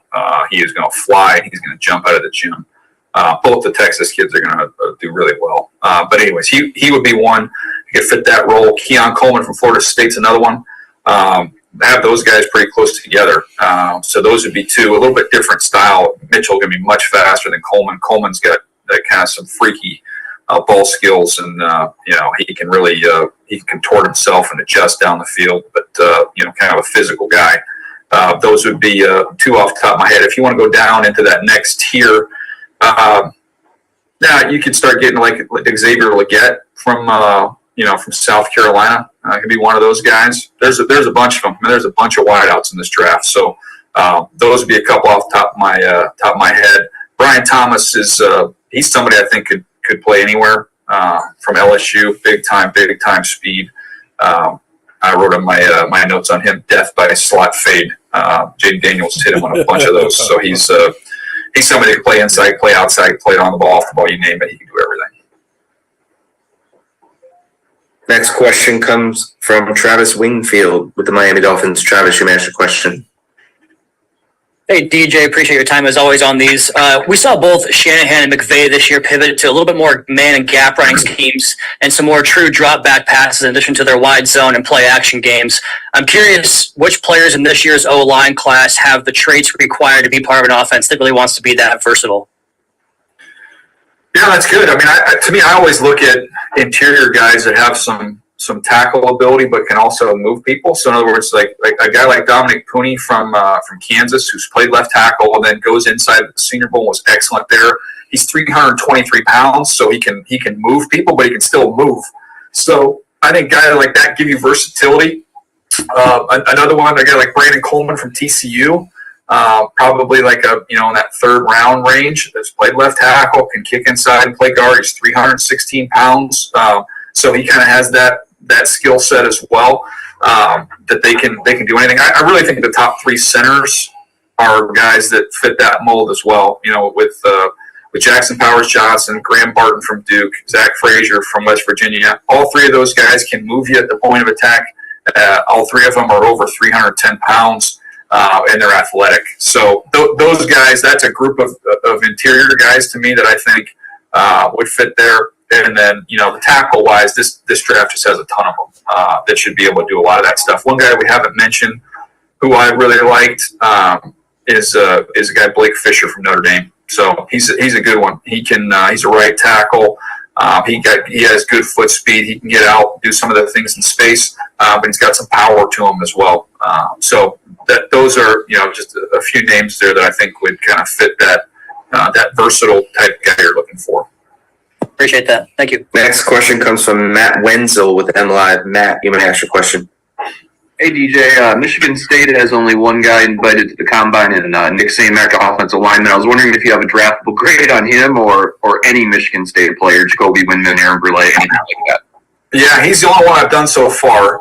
So I kind of work with this combine list, and once I swallow all these names and get these guys watched, then I'll go outside that and go to other guys that I hear about have a chance to get drafted to make sure I've got all my ducks in a row by the time we get to Detroit. But for him, center is under control. He kind of plays with that wide base. He'll hop back versus power, but he can settle late. I thought in space, just kind of average with some of the change of direction stuff, some of the agility. I didn't think was great. He was a late draftable grade for me, so a little bit later on for me. Thanks. Yep. Next question comes from Destin Adams. Destin, you may ask your question. Hey, Dan, thanks for the time. I cover the Colts for A to Z Sports, and we've kind of seen mock drafters go all over the place where they can go at 15. Chris Ballard said that he wanted to get more explosive for next season. So what are your thoughts on what they could go at 15? Well, if you want to get more explosive, and there's a reason he's saying that, when you're 26th and third down offense, and hopefully they can get Pittman back in the fold, because I think he's a really good piece for them moving forward. But if you want to get more explosive, and you're looking at potentially at wide receivers that could be there at that point in time, Brian Thomas, who we just mentioned, would probably be at the top of my list from LSU. He would give them that, and somebody who could really, really get vertical. And I wouldn't sleep on. I'd have him a little bit lower right now, but I think there's a chance you see, Adonai Mitchell and Troy Franklin kind of climb up into potentially into that realm. So those are some wide receivers. There's only one tight end that fits that bill, and that's somehow if Brock Bowers got there. Which again, as we've kind of gone over the positional stuff, the financial aspect of it, the history, the draft history. Even though he's a top 10 player in this draft, I would not rule it out that somehow Brock Bowers gets there, and that would be ironic because I compare him to Kittle, but he reminds me of Kittle like in a Dallas Clark body, a little bit similar in terms of that how you would use Dallas Clark and move him to do all those different things. So these kind of like if Kittle and Dallas Clark had a baby, it would be Brock Bowers. So it would be a fun one there with the Colts. Oh. Next question comes from James Boyd with the Athletic. James, you may ask your question. Oh man. DJ, one, your son is a better student than me. And two, along the same lines of Brock Bowers, do you think the tightrope surgery has any factor in where he could get chosen? No, I think it might have a factor of whether we see him do anything at the combine. But, I think he's got time, and by all accounts, I think he'll be ready to rock and roll his pro day. So, now, I mean, that's something that we've seen a little bit more of over the last few years. I want to say, was Tua one of the first ones I remember hearing about that for the first time, I think, with Tua. But you're seeing that a little more often now. I don't think that will impact too much where he ends up landing. He should be fine. Next question comes from Joe Grutter with the Pittsburgh Tribune Review. Joe, you may ask your question. Yeah, hi, Daniel. You talked earlier about building a foundation. Last year, for the Steelers in their first draft together, Andy Weidel, Omar Khan went offensive line, big corner, defensive tackle. Do you kind of foresee them still building that foundation this year? And what areas, I saw you have them taking the tackle. What other areas do you think they could go? Yeah, I mean, I don't think they're done. I think they have a clear vision of what they want that team to look like. And I thought the way they executed last draft was perfect. I mean, they had a great draft. And, you also had Washington, the huge tight end there, too. They just got big. They became a big, big team. So, that's why I could see them going with another offensive line, whether it's a tackle for the other side of Broderick Jones, whether that's a guard, center type. I think that's that's very much in play. I would not rule that out. I also think that, you know, adding another corner is something that they need to look at and they need to get accomplished. So where they're picking 20.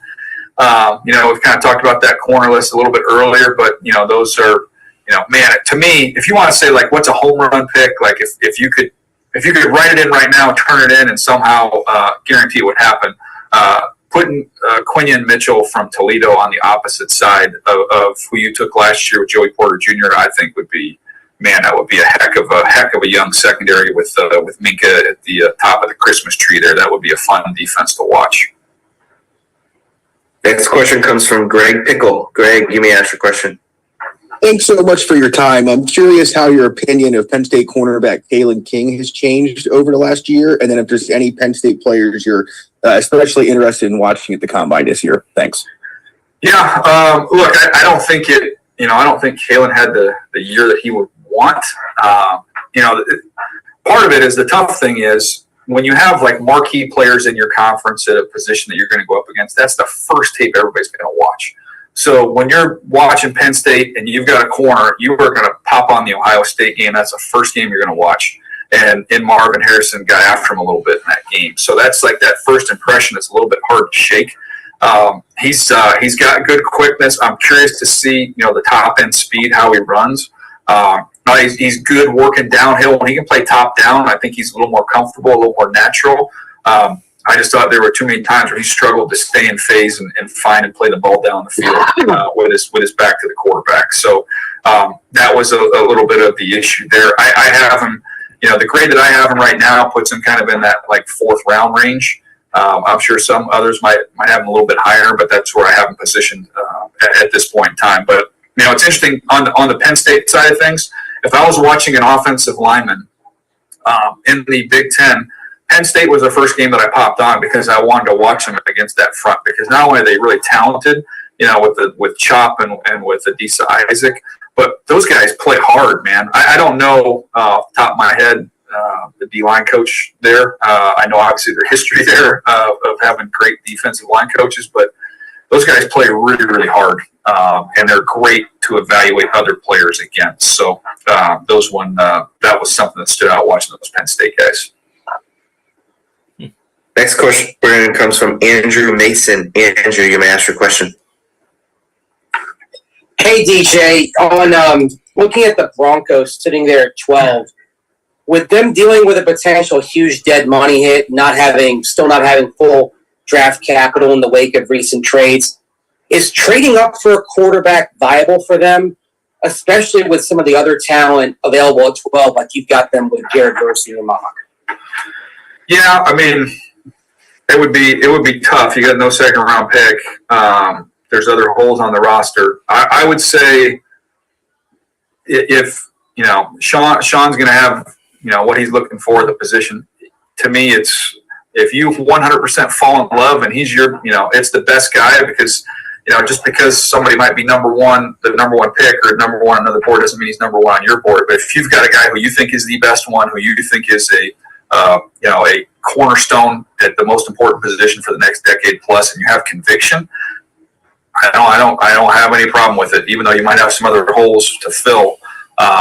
I think that's what it comes down to. You don't make that type of a move for a guy you like. You make that type of a move for a guy you think's got a chance to really be special. So that would be my thought process there. That would be the hurdle that would have to clear to make something like that happen. But you know, we'll see how this all shakes out. I think when you look at the draft and you look at picks, you know, 6 and 8, if they are sitting there in the top 3 quarterbacks to go, and somehow you get past the Giants and you get past the Atlanta Falcons, now if you if that 4th quarterback is still there, now the cost isn't quite as great to maybe, if you get a little bit nervous, want to maybe just move up ahead. The Minnesota Vikings, you can do that, but that would be the other thing for them to keep an eye on. Next question comes from Michael McQuaid. Michael, you may ask your question. Hey, DJ, how's it going? Good, man. Look, this is a historic NFL combine for Ireland and for the UK and Europe with the International Player Pathway Programme. Next Sunday, we have 4 guys either kicking or punting from the amateur sport of Gaelic football and also rugby. I'm not sure if you've had a chance to see them play, but just generally wondering your thoughts on the IPP and just seeing guys from Ireland, the UK, Europe, Australia transfer their skills. Oh, I'll be totally candid and honest. I have not seen it, but I think it's great for the game. I love the fact that it's becoming more global. I think when you watch guys like Jordan Mailata play at an extremely high level, it shows you what's possible here, and there's talent all over the place. And I think the fact that the NFL is playing these games not only in London anymore, but now you're in Germany, and now there's Spain is in the mix, Brazil's in the mix. It's just going to continue to grow. I've got a friend of mine who coached at my high school. He went over and was coaching football in Italy. I know Joe Thomas is now is coaching overseas. So it's the tip of the iceberg. It's just getting started, and I'm super excited to see more guys get their opportunities. But I have not seen those players individually. But if you would like to lobby my bosses for me to go take a trip, I will sign up for it yesterday. Appreciate it, man. Thank you. Next question comes from Jonas Schaefer. Jonas, you may ask your question. Hey, DJ, thanks for doing this. I know you got the question from Garrett earlier about the Ravens and the tackle situation, but there's obviously also a need for the interior guys and maybe a succession plan at left tackle, right tackle. I guess day 1, day 2, how many guys could credibly step in at either spot, or maybe kind of start that first year as a rookie inside and then swing over to the left or right tackle and be a part of that long-term solution there? Yeah, I think there's a lot of guys, depending on where you are, where you want to take them. But in terms of guys that could start inside, I mean, Fuaga's not going to be there, but he would be one who could do he could play inside if he wanted to before eventually taking over outside.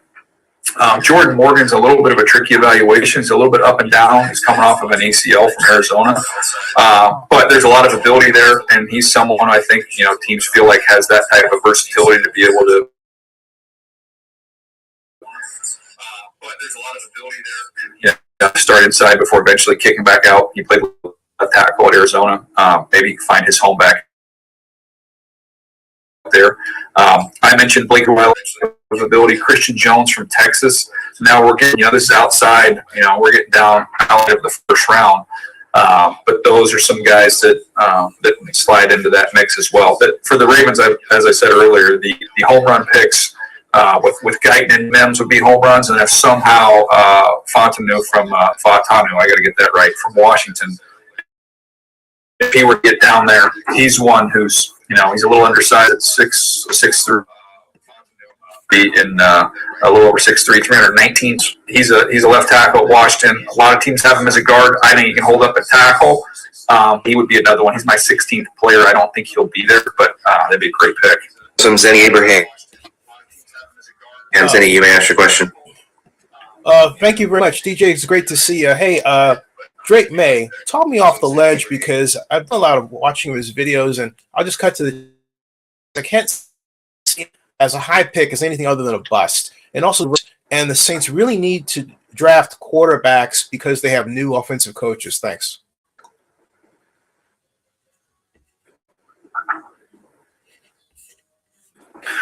Yeah, no, look, it's not. There's no perfect prospect. There's easy on that, where you see the talent all for an easy evaluation. We complex in that, and now that he faced, he has his things and he's up from a delivery standpoint. But I think the kid's really, really talented. I've seen him play at a high level. I've seen him, make big plays in 2-minute situations, using his legs. I think it's all there. So you might not have seen it all consistently.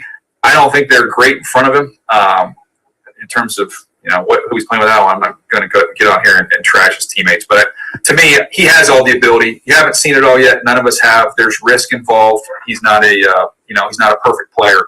But I think you can fill in the gaps when you have somebody who's got size, who's got a live arm, who's a good athlete, who's by all accounts incredibly bright, great leader. All the intangible stuff's all there. All that stuff's there. I think you just gotta have a little bit of faith that it's gonna come together. But I hear what you're saying in terms of the tape. It's not a clean watch there. There's stuff to work on, and some of it was outside of his control. Thank you.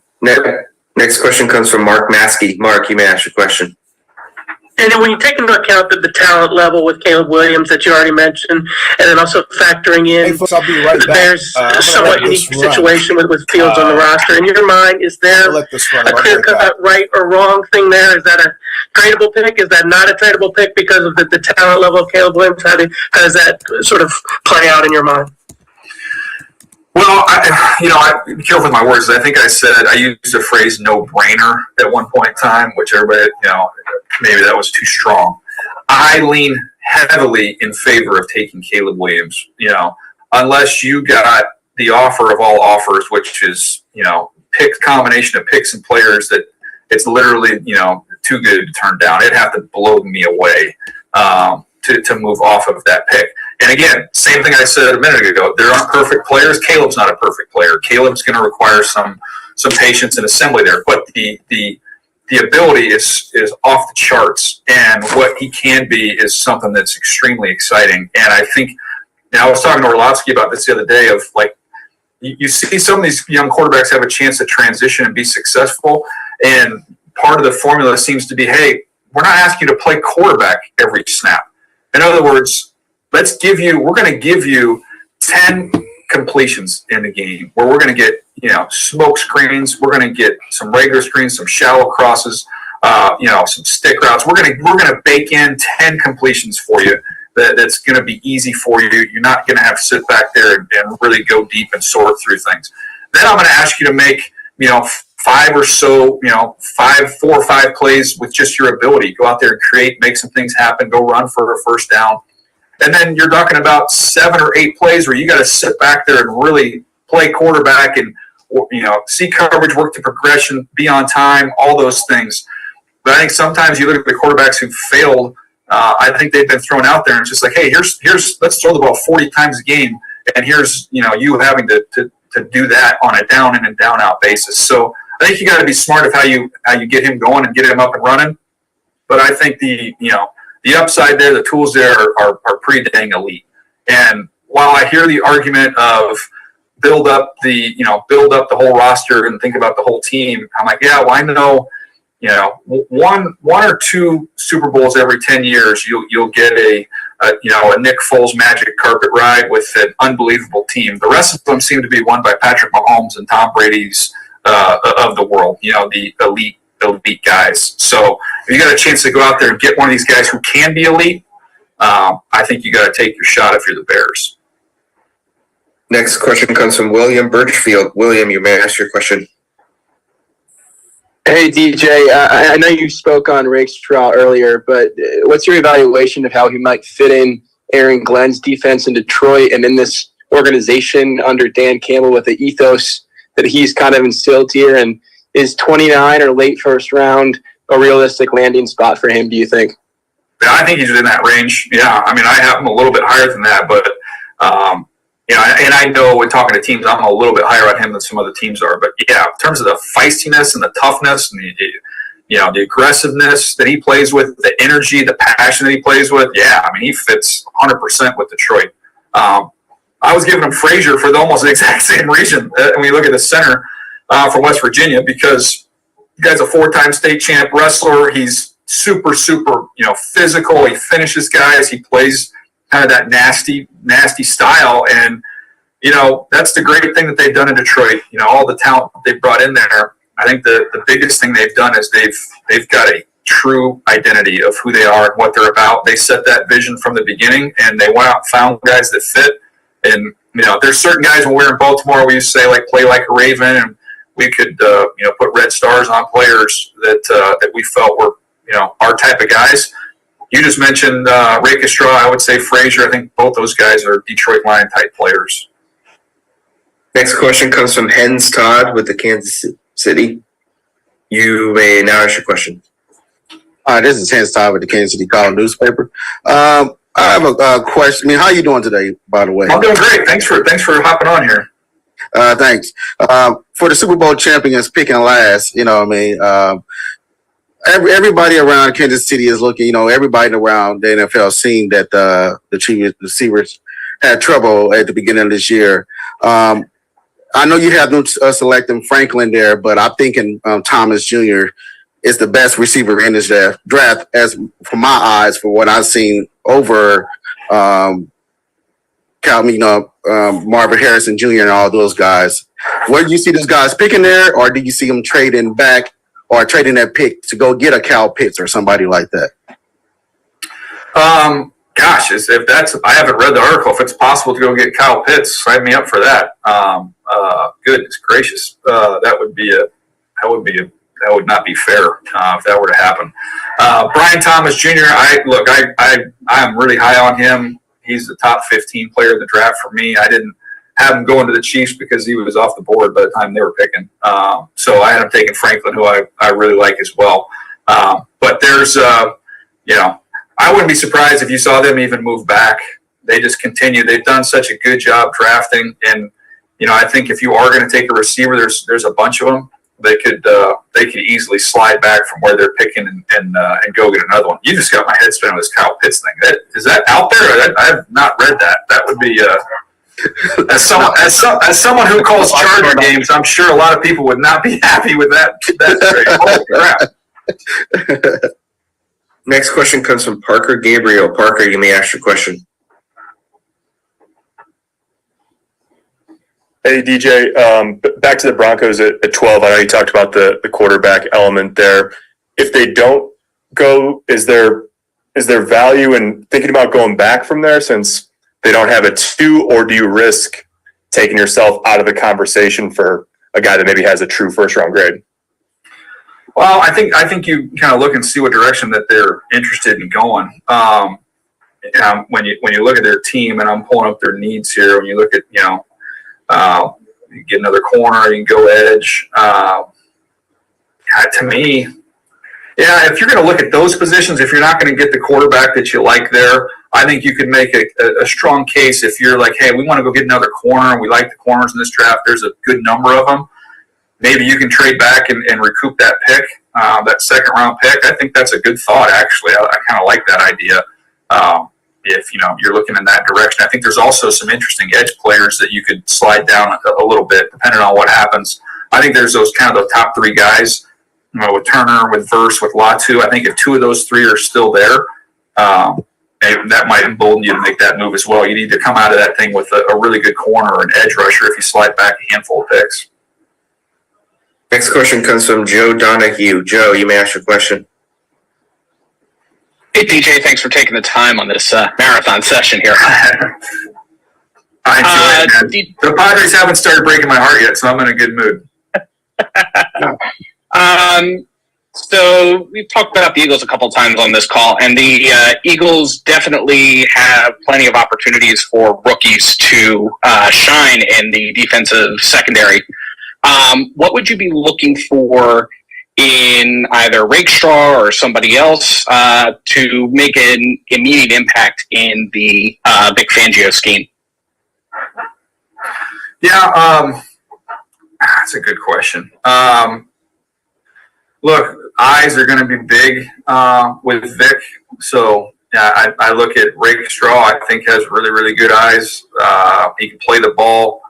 They're going to get pressure. I know they kind of their numbers fell off a little bit this last year. I know they got some new faces, some young guys who get opportunities up front, and they need some of those guys to step up. But I look at guys that have those eyes and can find and play the ball. And another one that I think is kind of interesting is we haven't talked about this corner, but is Kamari Lassiter from Georgia. That might be a little bit early for him, but he's somebody that I think kind of fits what they look for and what they like. He's a good player, and I think he has some inside outside versatility. Can play the nickel, can play outside if you want him to as well. Thank you. Yep. Next question comes from Dan Rayleigh. Dan, you may ask your question. Hi, DJ. You made a comment that Roma Dunze was your favorite player in the draft. I've seen your breakdown on him, but could you elaborate a little bit more why you like him so much?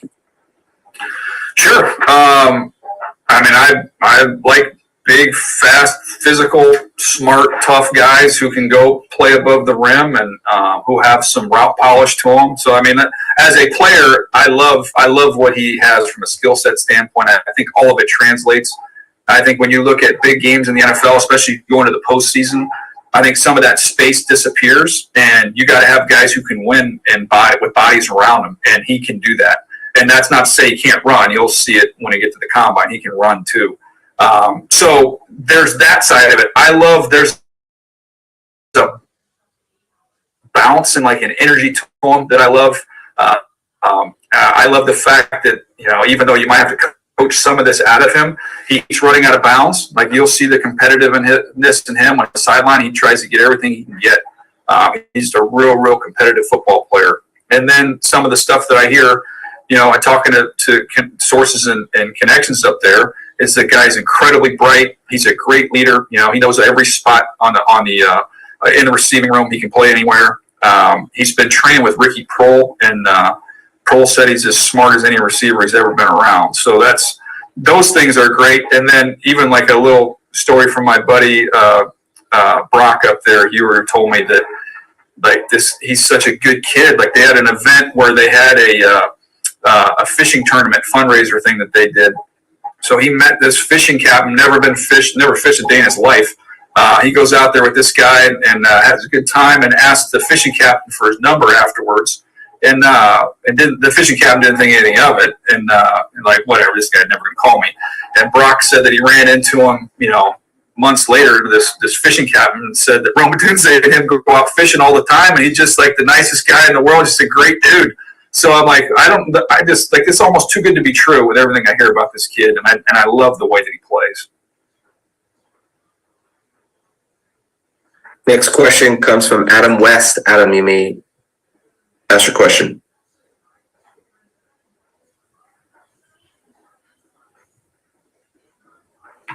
Adam, please. Yeah.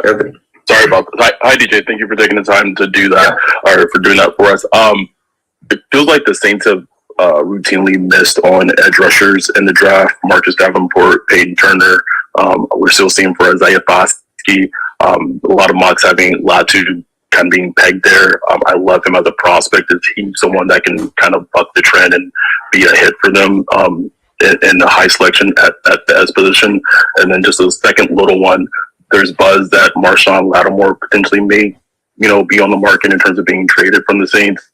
What is his value if the Saints are open to trading him? Thank you again. Yeah, no problem. Look, with Latu, he's totally different than those guys you just mentioned. So their formula that they had been chasing is more traits based. All those guys you mentioned were kind of more raw, not technical pass rushers, but big, physical, explosive guys who weren't technicians.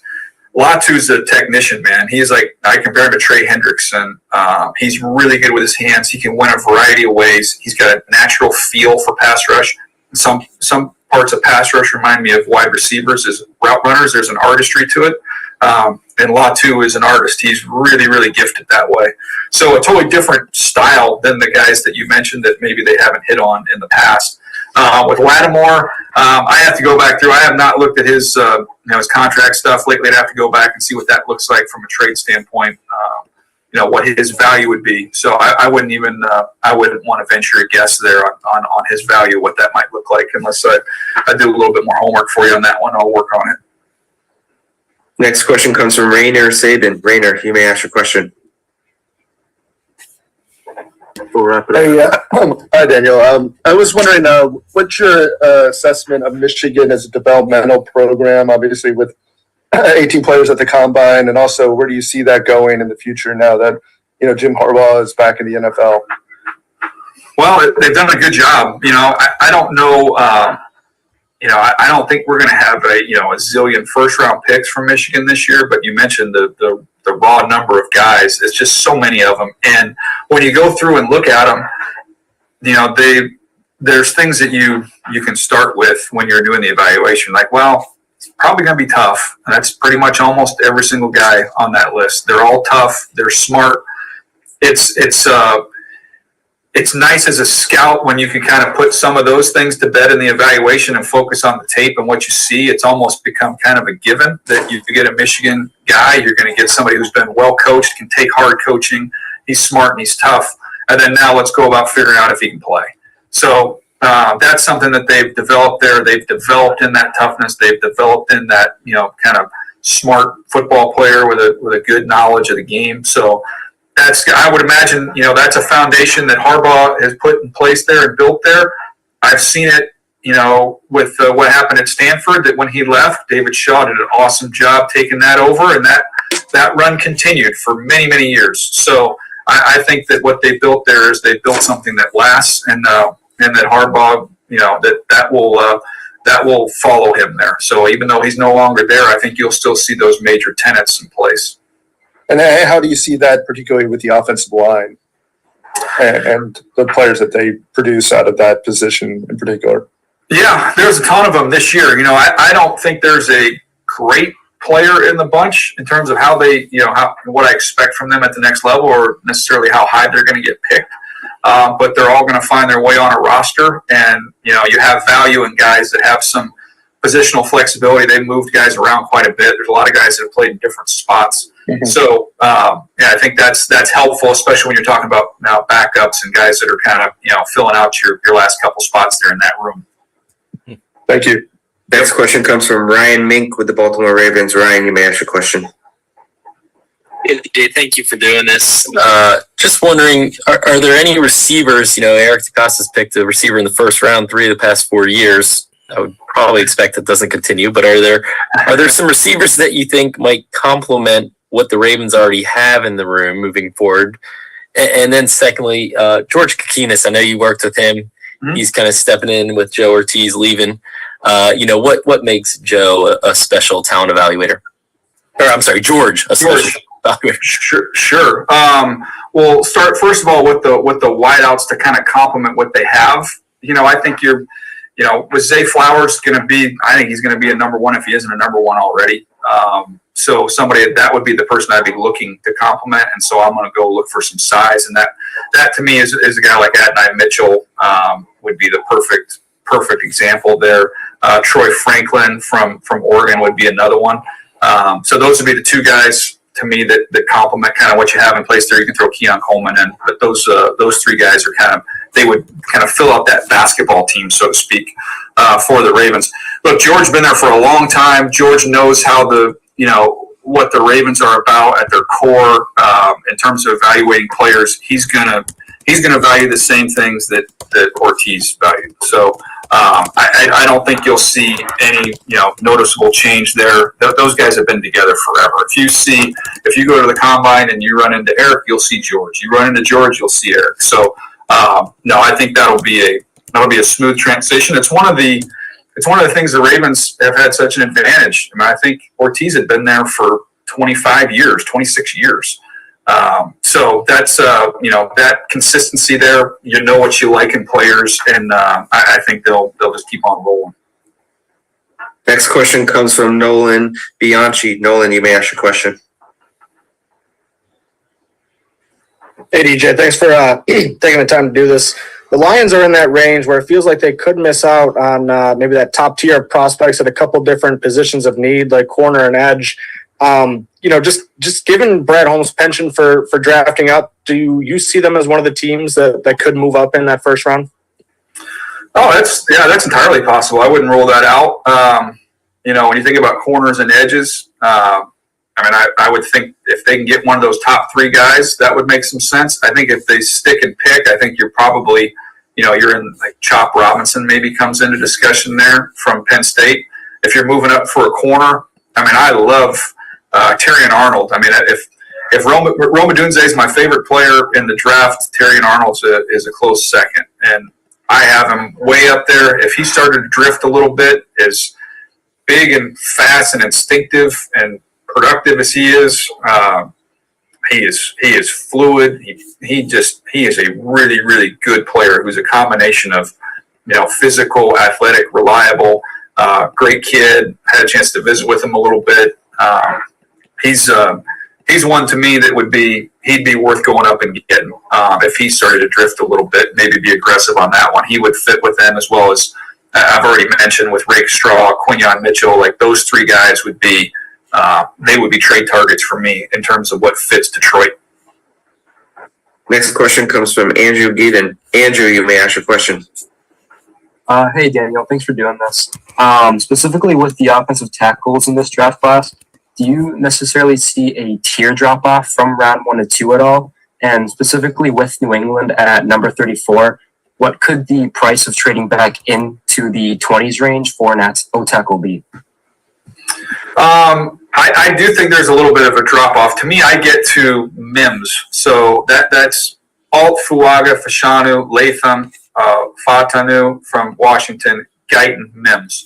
That's the collection for me. And I have all those guys in my top 20 players. So, maybe you get one of those guys to drift down there if, you're talking about trading back up in. I don't know. I'd have to pull up the chart. I don't have the chart in front of me in terms of what that cost would be. But you're talking about a mid-round pick more than likely. You're probably talking about a 3. Next question comes from Ryan McFadden. Ryan, you may ask your question. Hey DJ, thanks for doing this. When just for the Broncos in particular, when you look at the quarterback class, what quarterback you think fits what Sean Payton wants to do on offense the best? And another question is, what are some left tackle options they could consider possibly like later in the draft? Yeah, I think to me with the Broncos, McCarthy and Nix would be the two that I think make a lot of sense if they were going to stick and pick one there. I think, for Sean Payton, as we talked about a little bit earlier on the call, being obsessed with processing, I think both those guys do that really, really well. I think that's a strength for them, as hard as it is to tell when you're watching tape and how these guys process, not knowing what the play calls, the reads, and all those things are all the time. I think those guys operate efficiently, and I think they're both very accurate, and they protect the football, which seem to be pretty core things there for Sean Payton. In terms of a left tackle, kind of a project or a prospect. Look, the kid from Yale is interesting. I won't attempt to say his last name yet because I don't have the pronunciation in front of me. But he's huge. He's 6'5", 318 pounds. A little bit of a project, a little bit top heavy at times. But he can really collapse people in the run game, and there's really something to work with there. So he's somebody like that. To me, Patrick Paul from Houston is very raw. He'll probably go somewhere on day 2 at some point in time on day 2, maybe in the 3rd round. Maybe he gets into the 2nd round, but he's 6'7", 333 pounds, and he's got incredible length. And so he's one that's interesting. Probably goes though a little bit earlier. So other down the line projects, not really. I don't see anybody that I love in terms of I really love a down the line prospect at that position. Next question comes from Greg Maudia. Greg. Hey, Daniel, I cover University of Virginia, and I'm wondering with Malik Washington, how did his big jump in production he did at Northwestern VA this past fall kind of impact and create some buzz for him? And what do you think of his skill set? Yeah, I'm glad you asked me about him. He's one of my favorite players. He's a little over 5'8", 192 pounds, but like when you're watching it, as I'm doing, I go by position. So you're just watching guy after guy after guy. After a while, they kind of start to blend in at some of these positions. And I watch this dude, and I'm like, man, this is a sturdy, strong, quick, tough football player who's kind of ready-made in the slot. He makes a ton of plays in traffic. He doesn't play with fear. He can adjust. He's got a good feel for routes. He knows how to attack leverage, create separation. I'm curious to see just like the pure top speed, what that looks like. But I had fun. Watching his tape. I gave him what equates to like a 3rd round grade. And maybe I end up being a little bit high there in terms of where he ends up going. It's not wish he was a little bit bigger, a little bit taller. But I had a blast watching him. I'm a Malik Washington fan. Got it. Thank you. Yep. Next question comes from Donnie Drew, and Donnie, you may ask your question. Hey DJ, really appreciate your time today. Hope you got a beach somewhere you're going to be able to chill after this marathon. So obviously the Cardinals' number 4 pick will impact what they do at number 27. Can you just kind of talk to me about maybe the philosophy, what the team might do, maybe some players that might target, and do you think there's a possibility they might trade out, maybe a team looking to maybe pick up a fifth-year option from early second round, maybe trying to move in? What are you doing, or what do you think they would do if you're the Cardinals? Well, I think they're in a great spot with both these picks because I think they're in a chance at pick number 4. They're going to have elite player to pick right there at 4. Everybody's been connecting to the wideouts. I think there's a real good chance they have their choice of any of them. So if we're going to go off that premise that they stick and pick and take the wideout there at 4, then you look at where they're picking there at the bottom of the first round. Yeah, I mean, I think there's a chance you're picking 27. You want to slide out. Somebody wants to come back up. Maybe it's for that, 5th or 6th quarterback. If we, for some reason, we go on this quarterback run and somebody wants to come up to get the extra year. I know every year I feel like we talk about that, and it doesn't really happen very often where teams come back up for that guy. So, maybe it's not as realistic, but if that opportunity were to present itself, knowing, you want to grab some interior offensive linemen, corners, guys like that. Yeah, I mean, I think there's interior offensive line and corners at the top of second round. You're going to have starting level players there. So I would definitely entertain the phone call if you were to get it there at 27, knowing that you've already got the, kind of your playmaker in the bag there at pick number 4. Next question comes from Jason Aponte. Jason, you may ask your question. Hey, DJ, thanks for sticking around so long, man. Appreciate it. No problem. So I was looking at your latest mock, and obviously the San Francisco 49ers have offensive line issues. You have Graham Barton, who started at left tackle at Duke, moving over to guard. Do you feel that it's a little too rich early on? Because the 49ers, even when they took Aaron Banks, it felt like it was a little bit too high in the draft. I just wanted to know your thought process on that. No, I don't necessarily think that's too high. He started a ton of games. He's played center. I think that's where his ultimate best position is going to be is at center. But he can play anywhere. Obviously recently having played left tackle. But I had a higher grade on him just to compare the two players you're talking about with him and Banks. I had a higher grade on him. So I don't think it's I don't think that's crazy. I would say when you look at the interior guys in this draft, there's other options too now. I mean, I've done more work since my initial top 50 list came out. I'll end up having Jackson Powers Johnson over Graham Barton, but I really like Graham Barton too. I like Zach Frazier. I think all 3 of those guys would be plug and play guys. I mean, there's I'm not telling you anything you don't know, but they're win now, let's go mode. And I think these guys, those 3 interior guys, are plug and play for me. Next question comes from Eric McMahon. Aaron, you may ask your question. DJ, thanks again for doing this. Another Michigan question for you. Defensive tackle Chris Jenkins. I know he's moved around a little bit at Michigan over his time. What do you think about him, and maybe translates to the next level? Yeah, he's kind of tricky to evaluate because first of all, he's got the great nickname. I would love to have the nickname the Mutant because he's such a physical freak. So he's 293 pounds. You can watch all the weight room stuff that he does out there. It's off the charts. He'll put on a show at the combine as well. But the way that he plays there, he's kind of, he doesn't make a ton of plays, but it's not really what's asked of him quite as much. He doesn't get a chance to penetrate. It's more kind of play at the point of attack, stack blocks, and kind of hold the point there. I want to see, just more of him getting in gaps, getting upfield, playing on the other side of the line of scrimmage. I know he's got the rare, strength and power. And I know, obviously, the genes are great. When you think about his dad, what a great player he was. So, and by all accounts, great worker, great kid. All that stuff's off the charts. It's just a little tricky just because the playmaking, doesn't pop when you watch him on tape. But that being said, I still think he goes somewhere on day number 2. I think probably more than likely finds its way into the, to the bottom portion of the second round would be my guess. Next question comes from Craig Haley. Craig, you may ask your question. Daniel, thank you for the time today. I was hoping you could put the South Dakota State draft class in perspective. I mean, the size of it, not just the players who, will be drafted, but the ones who will sign after the draft. It's an unusual size, for the FCS level, even, in comparison to some of the recent North Dakota State groups. Can you put this Jackrabbits class into perspective? Yeah, it's not often you see it. I mean, look, the Dakotas have had a pretty good run there in terms of both those schools putting out a lot of wins and a lot of good players. To me, like, the interesting thing is when you look at guys like McCormick and Greenfield. McCormick started 57 games at left guard. 57. So you get these 6-year guys, 55 for Greenfield.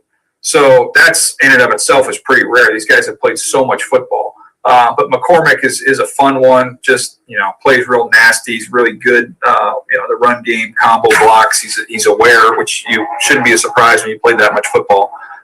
You've got Isaiah Davis again, running back, who's got really good quickness. Plays some wildcat quarterback. Runs a little bit high, but he's he'll step through tackles. Smooth runner. And then, Greenfield, I mentioned, I mean, it's a good group, man. These are good players, and they've played a lot of ball, and they've won a lot of games. So when we talk about, some teams value guys that are captains. Other teams, love to bring in players from winning programs.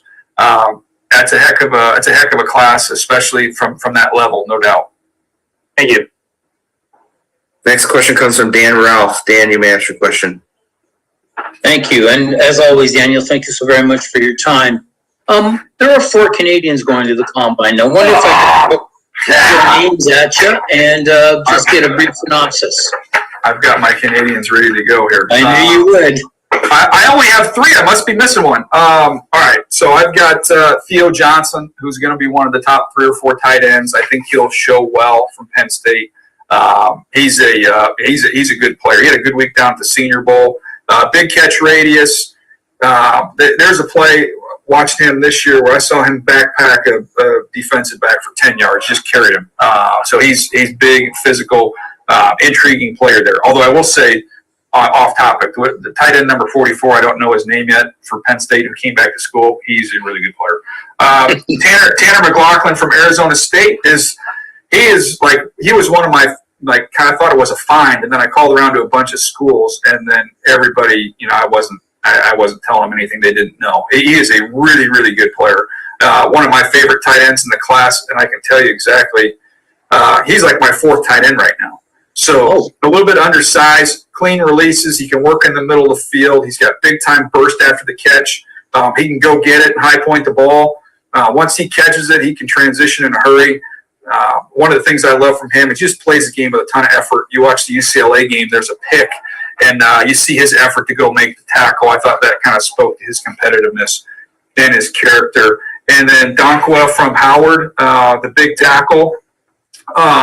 He's somebody who is going to be a little bit of a work in progress there. I don't think he's ready to get out there and play. He might need some time on a practice squad when I watched him, but he's enormous, 362 pounds. He's just going to have some issues with some of the speed that he's going to see. He's kind of more of an absorbed power guy than somebody who's going to be able to kick out and cover up speed rushers. So a little bit more of a project, but an enormous guy at Howard. So who did I miss? Those are the 3 that I had. Isaiah Adams of Illinois. Oh, Isaiah Adams from Illinois. All right, I'll give you Isaiah Adams here. I missed that one. I'll do better next year. No worries. So Isaiah Adams, 25 starts. Played guard, played tackle. He's got some power. I thought he set a little bit too deep in pass pro that got him in some trouble, especially against Penn State when he was playing right tackle. So he was a down the line guy for me. I wasn't quite as high. I know some teams like him a little bit more than I do, but to me, I thought it was more of a late round pick for me. But that's your Canadian report for the year. And if I may throw another name at you, just once, please. Sorry, we have to move on. We have one final question that we got to go to. I still love Canada, Andrew. Our final question comes from Noah Fleischman. Noah, you may ask your question. Hey, thanks for doing this. I just had a question about Peyton Wilson from NC State. What are you looking forward to seeing from him next week at the Combine after what he did at the Senior Bowl? And how does he kind of battle that question about durability that he's got? Well, I love him as a player. I mean, that's going to be everything with him with the evaluation. It's just going to come down to, what does that look like from a health standpoint? Because the tape is really, really good. I love the background stuff. I mentioned it a little bit earlier, but you remind me of Kiko Alonso coming out of college. But look, he's had the knees, had the shoulders. He's got to get that cleared up from the doctors and get the okay from teams. But at the Senior Bowl, he was what I saw on tape, just a ton of speed and range. He can cover. He's got some physicality to him. You kind of see him take control out there. He's 6'4", 234-pound off-the-ball linebacker who can really, really run and hit and cover. So he's kind of what you're looking for at the position. That's the combine for him. I know he's fast. I don't need to see him run. I know he can cover and move in space. To me, it's going to be what he get out of the medicals there. And do you get the okay from those people? If you get the okay from those people, I think he's a second-round pick. I think he's that type of player. That concludes today's call. Thank you, DJ, for the time, and thank you for media for joining. A link to the transcript and audio of today's call will be made available later today. Please visit @NFL Media on Twitter and Instagram for more information. And to confirm, Daniel will be available next week on Friday, March 1st, around 11:15 a.m. Eastern Time at Podium 6 in the Media Center in Indianapolis. Thank you again. Thank you.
Okay.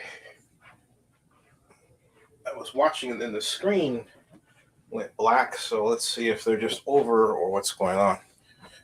Looks like they're over. Yeah, they are. I think the host has ended this meeting. Yep, the host ended the meeting, folks. So awesome and quite awesome. And yeah, so the host ended the meeting. It's over. And what do you think of? I sorry about the screen freezing. I don't know quite why that happened, but let me, since it did happen, let me shut it down here. But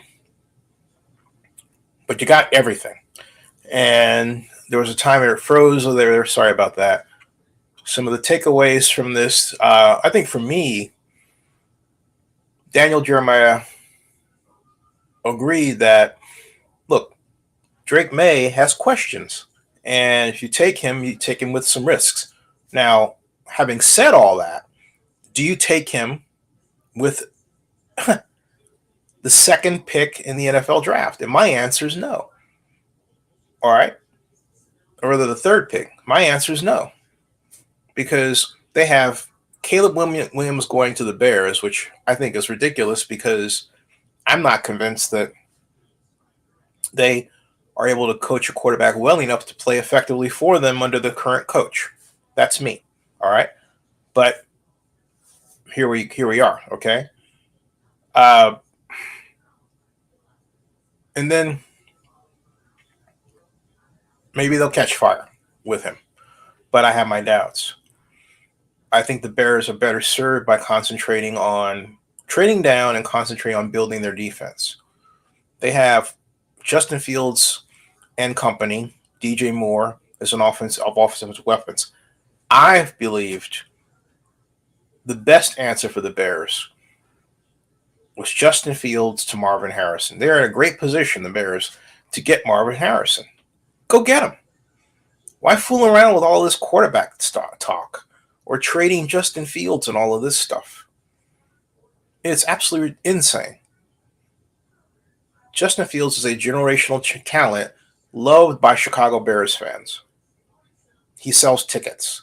So you're going to take your number one ticket seller and ship him off to who knows where.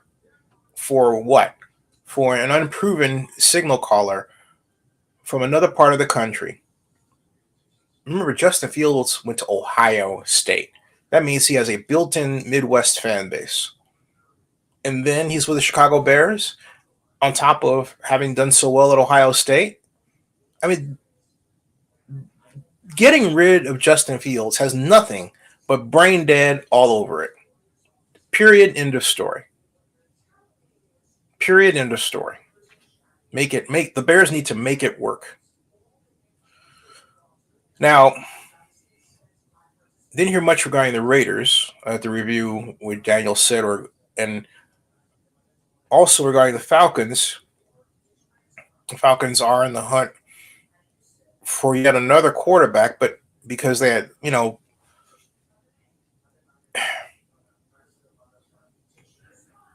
whereas I don't think the Raiders need another quarterback. I think the Falcons need another quarterback because I never viewed Desmond Ridder as that guy. That's just me. And he's proven that under duress, he gets rattled and makes mistakes. Is that going to end with the next regime? I don't think so. I don't think so. You're going to have to really work that out of him, almost to the point of benching him, training him, and then bringing him back in. Now, for those people who say, wait a minute, he was already benched, I would say, yeah, but no one took up any special training regimen to cause him to throw better under duress, did they? So anyway, there we go. All right, enough of me, and thanks for watching. It's been a lot of fun. 2 hours and 23 minutes of bliss. NFL draft bliss. Subscribe to Zennie62 on YouTube if you have not done so already. Thank you.